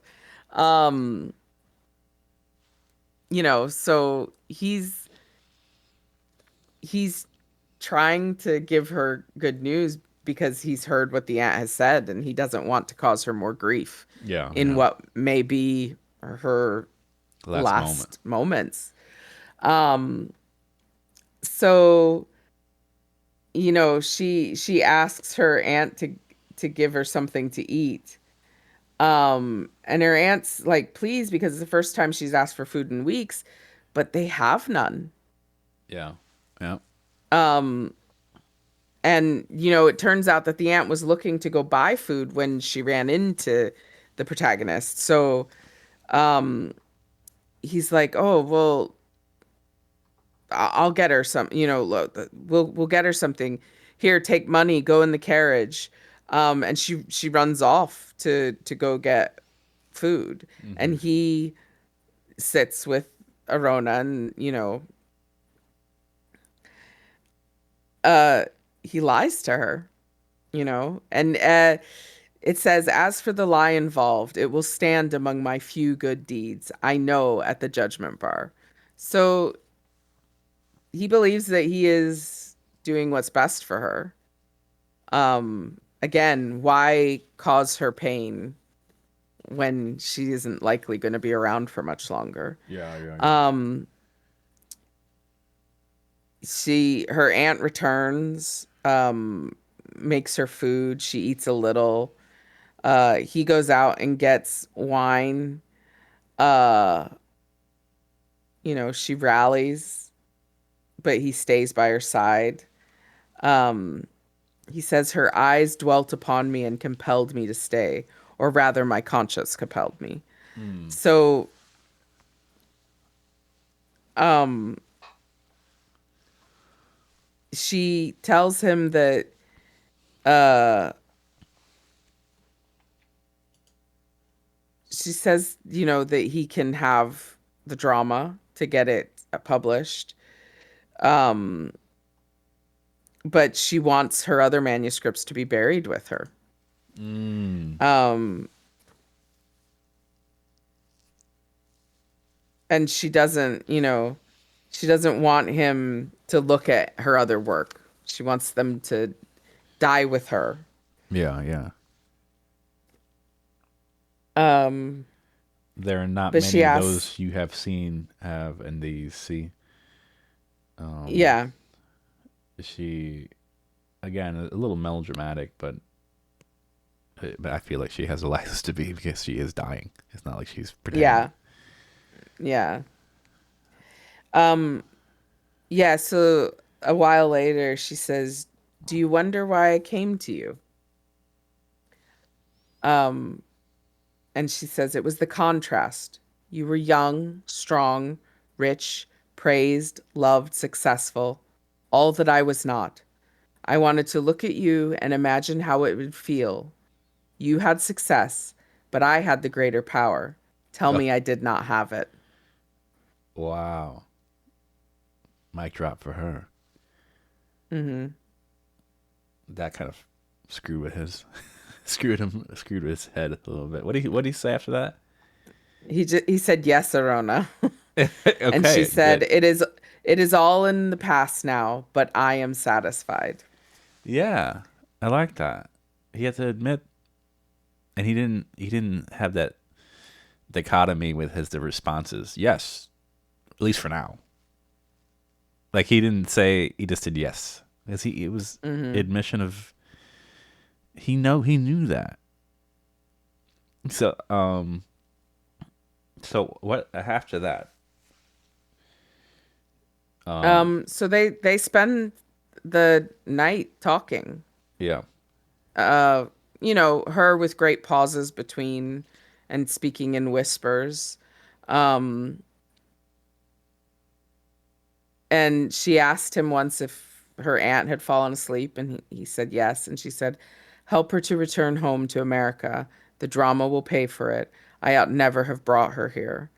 Mm. So, she wants her aunt looked after.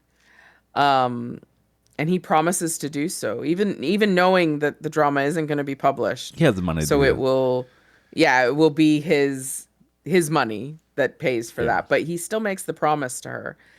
Um, and after that, she doesn't. Once he promises, she doesn't speak again. Yeah. Uh, and soon after sunrise, she's passed away. Yeah. Yeah. Um, he Everything's arranged as she wished. Her manuscripts covered with violets formed her pillow. Uh, no one followed her to the grave save her aunt and um the narrator. Uh,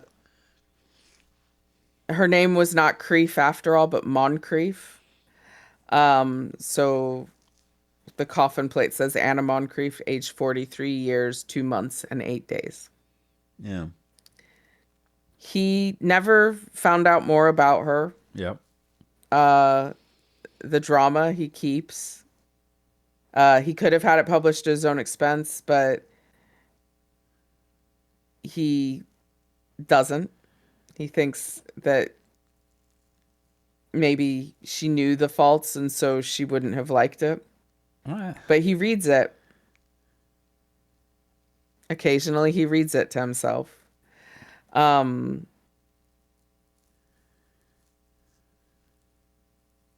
it's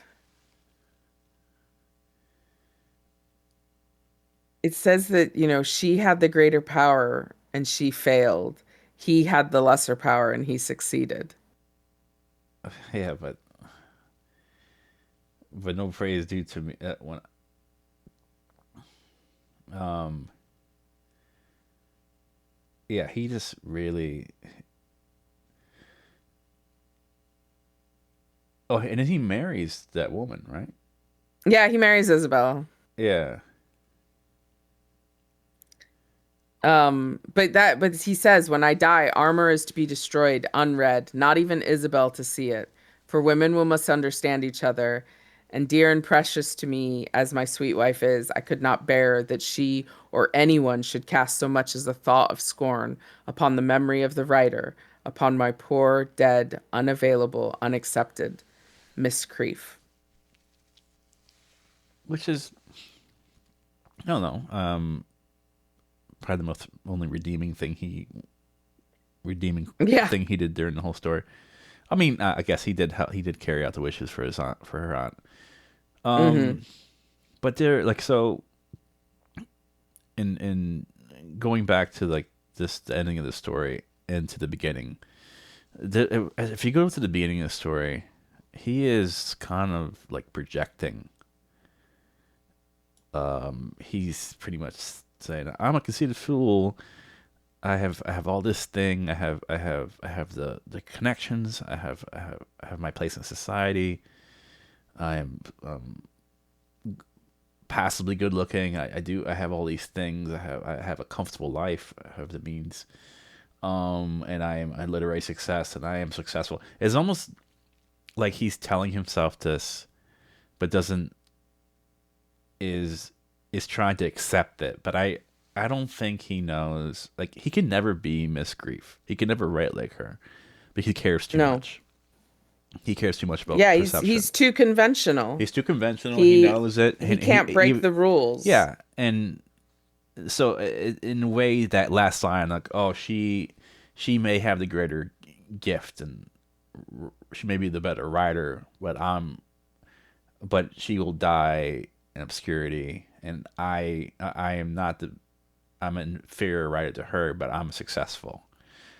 Hmm. Is that a brag that he believes though? I don't know if that's something that I he don't know. necessarily I like feel like I wants. feel like he did have a change of heart through the course of the story. Maybe I'm giving him too much If he had a change of heart, he credit. would have married that dumb like, like if like really like he was he was so he will admit that he.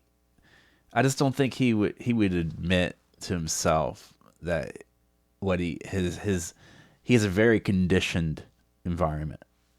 Mm. He knows the publishing industry. He knows it enough to write stories, and that part, like there in the he knows the crowd, and he knows what they Hmm. want. And even if he has an opportunity to write beyond that, he like, and he did have when she first came to the house, she read that passage. He picked the passage, and he was surprised that she picked that passage, because it was like he felt was the best of his writing ability. And but he also said that the public didn't take notice. Like this, they were like, yeah, this is great, all right, like his other story. And I think there was a little resentment to the reaction that he received, because he wanted the people to see to see how great that part was, and she noticed that part, and which put her, like, leveled her up in his mind. But even he could never go out on a limb like she has. And be such a rebellious writer. He just can't. He doesn't have it in him, because part of him likes the the confirmation of society. Hmm. Part of him wants to have the wife that just says, "Yeah, oh, yes, you're the best," and not have an opinion, or to be with someone that won't challenge him. And but what does that say about his life? He lives in a padded environment. That there's nothing, no sharp edges. He's Yeah. just, and that's how he exists. And I don't think he's in the beginning of the story, he's almost trying to convince the reader that he's happy, but he's not. It's like those people you see, and they go, "Oh yeah, I got it all. I have all this.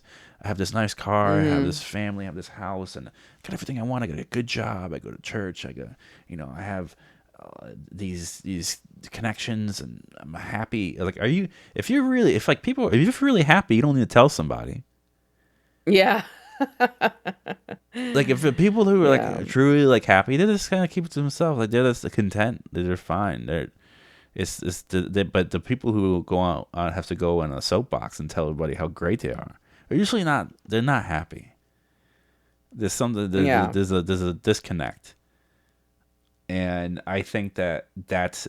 Did he really change? He may.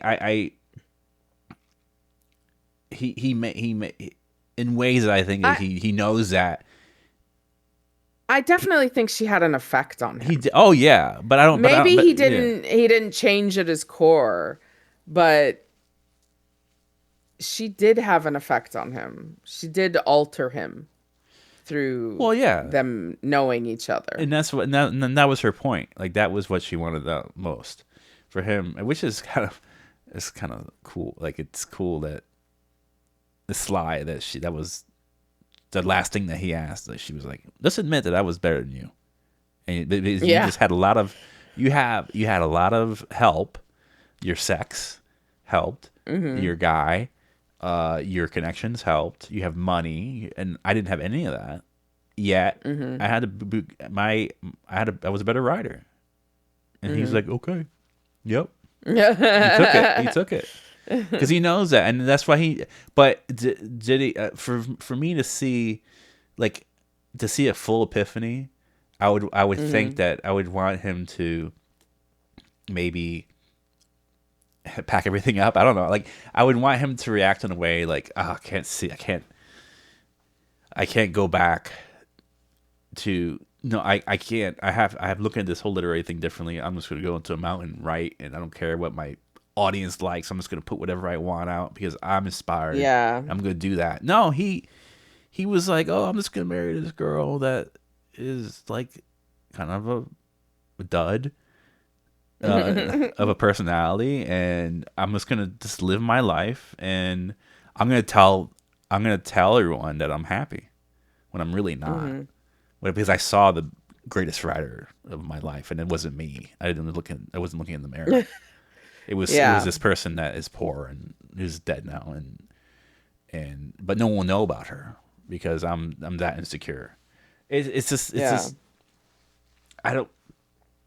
To me, it's a missed epiphany. He didn't change. He Mm. noticed it, but he still like his personality, that dichotomy where he would say something nice and then double back with something scathing, or say anything to protect himself. Like, okay, I'm going to be vulnerable, but I'm not going to double back because I don't want this person to feel it. Even, and she's haunting him. That's the worst. She's haunting him in the grave, She's haunting him. from the grave. Yeah.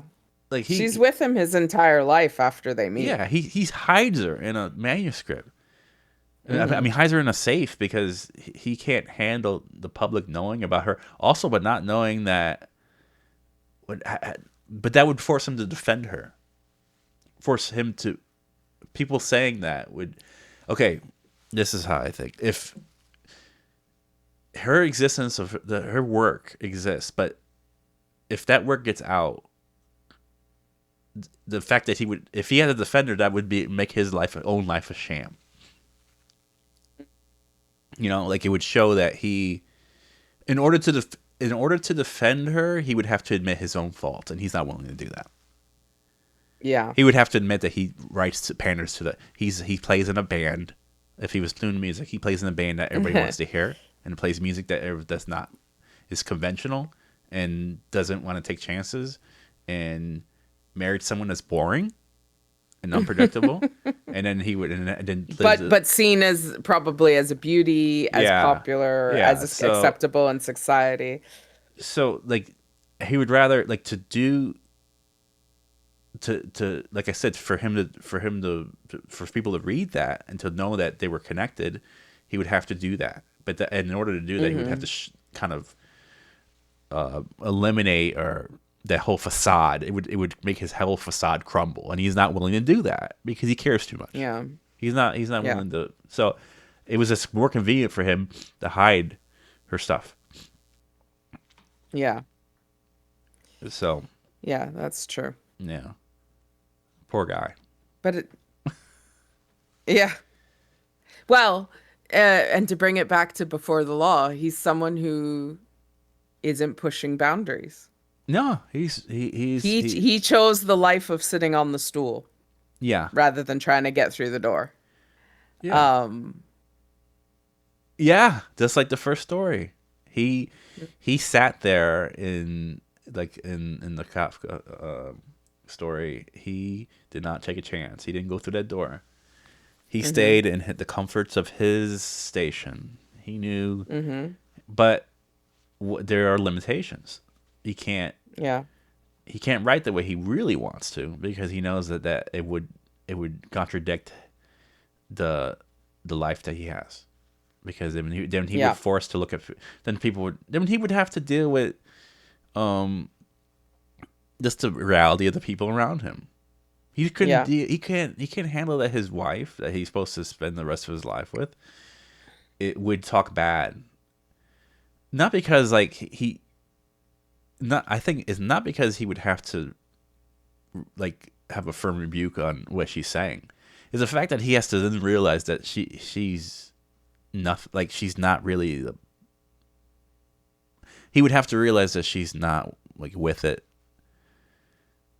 Like she's not like the reality of her in his life. Like you just pick someone who is just a yes man, Mm-hmm. Mm-hmm.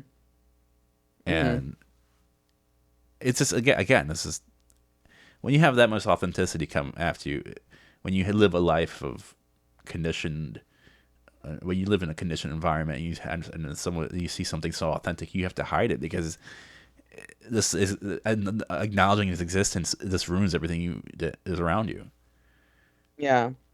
and that's him. Well, I mean, if you're saying that he accepts that he lives in a fake existence, is it an epiphany? Mm-hmm. Maybe it is. Do you think he accepts it, or he's just putting it to the side, kind of, so to I speak? don't. I think. I guess I see it as a true epiphany. I just don't think it. He he knows what's right. He chooses not to live by it. Yeah.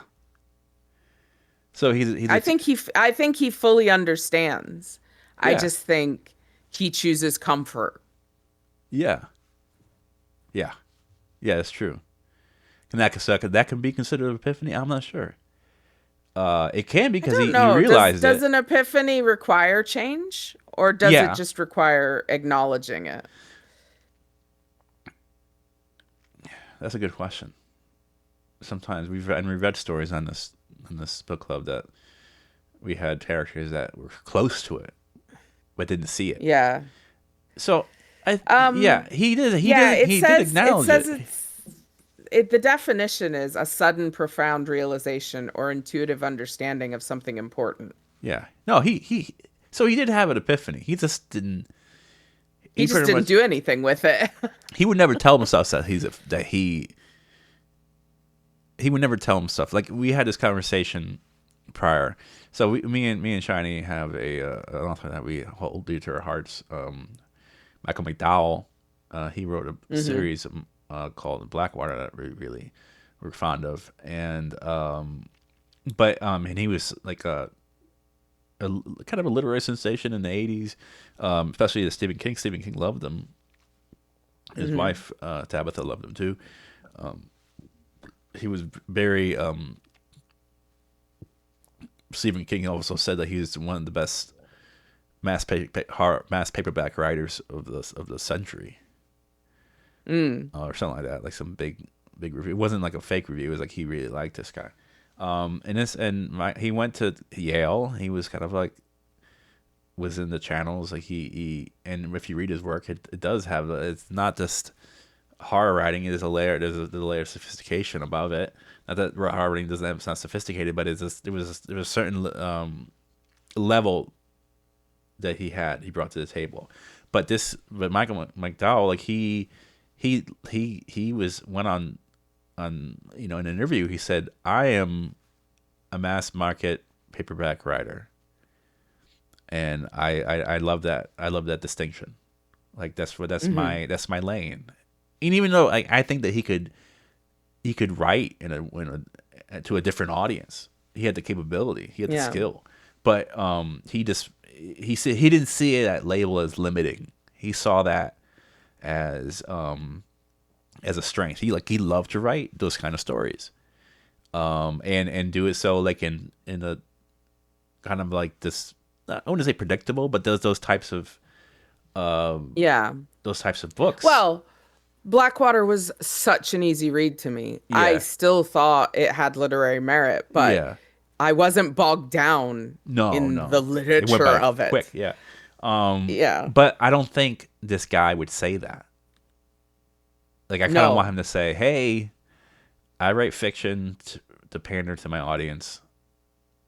I'm like I'm a darling for I'm a darling for the publishers of the time because I do everything you're supposed to do." And Hmm. but I don't think he had the capacity to, or he was not comfortable to say that he was just that. I think part of him, he was in denial about that side of himself, whereas McDowell wore it as like a badge of honor.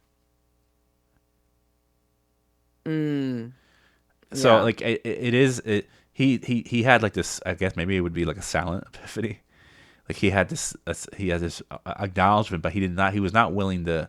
He may have understood it, but he didn't. He wasn't willing to change publicly about it. Yeah.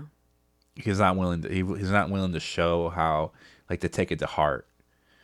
It was still. I felt like at the end of the story, he was still in this little bit of like because not actually what makes me think of it is the beginning of the story because he's telling the reader, "Oh, I'm so good. I have it all. I have it all." And then I met this person, but I have it all. Like, why would he?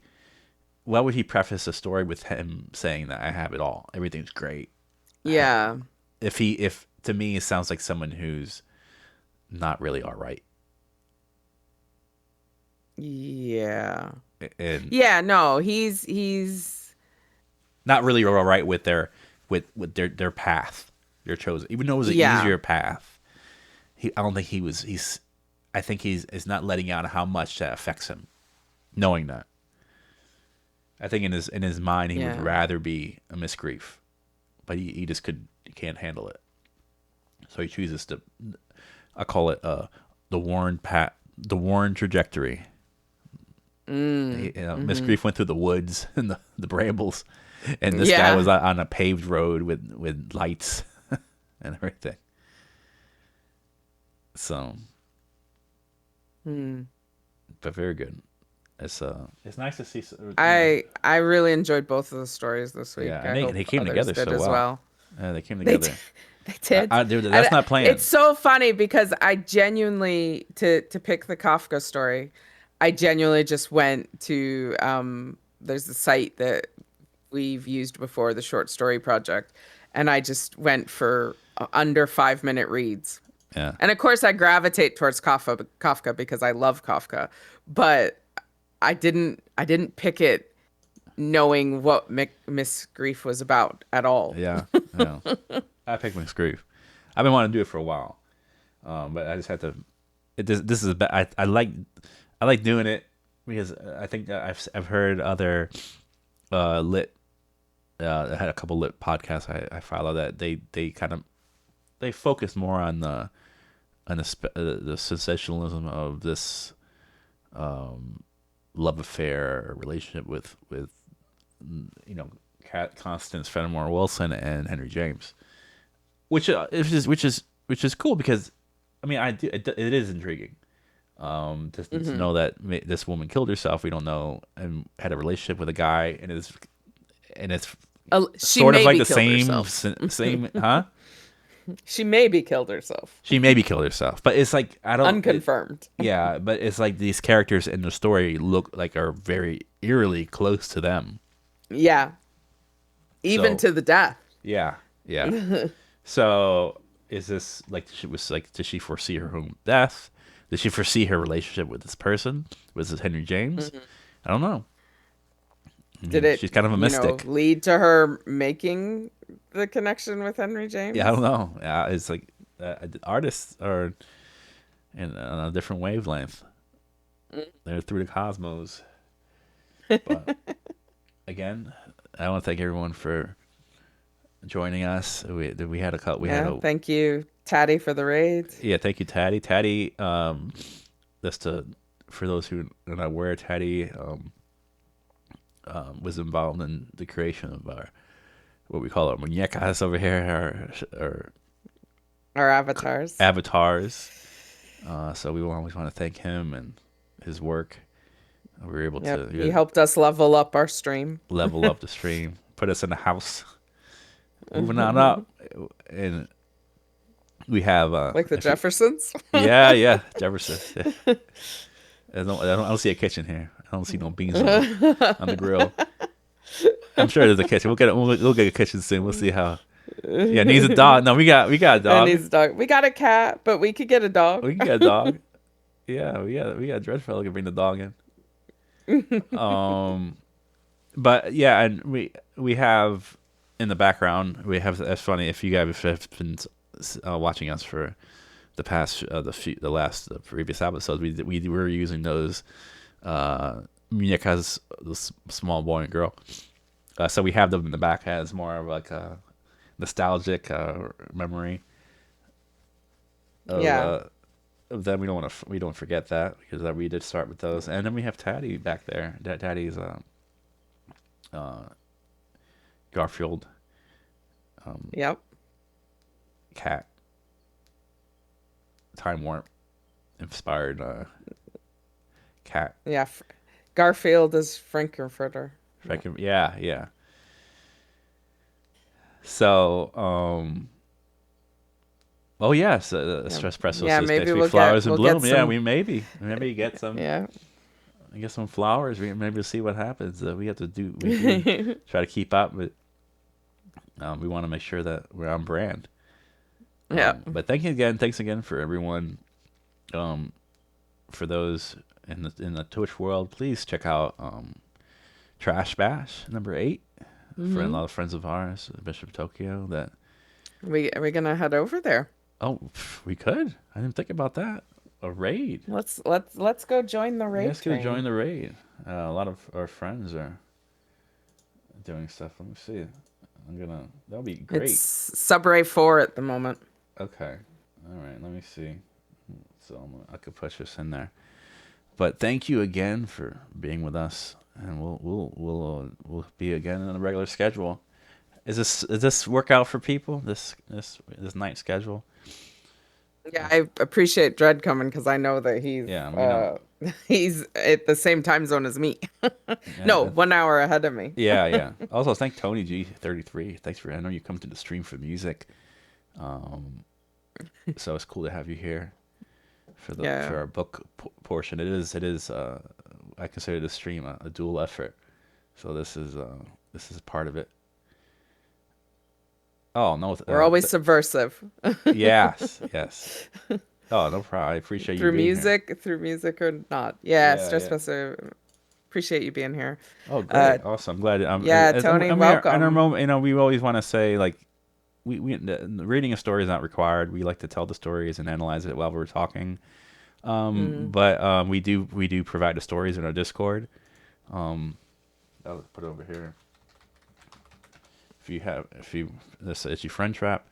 And then if you go through there, if you have Discord, you could see, you can keep up with we do have a YouTube component to this, so this is our way to archive these old episodes. So if anything, you could watch stuff there, and oh yeah, there you go, YouTube. This will be up shortly, um, definitely. Let me go. Probably tomorrow. Yeah, sorry tomorrow. Yeah. Because I don't have the brain to do timings right now, so you guys will have to wait on me getting some sleep Yeah. No, first. no, no. You don't want the timers tonight. They're gonna be all over the place. It'll just be. I'll make them up. Yeah. All I right. So, also have to do the thumbnail, so yeah, yeah. I need a brain for It's that. an effort. It takes we have an effort. It is an effort to Yeah. do all this stuff. So thank you all for being here. We're gonna go to our friends over there and On the trash Trash bash. Bash. Um, okay, Subway. All right, Subray. Four. All right. Thank you Subray again. 4. Yeah. Much Bye, love. Zim. Bye, guys. Appreciate it. Appreciate it.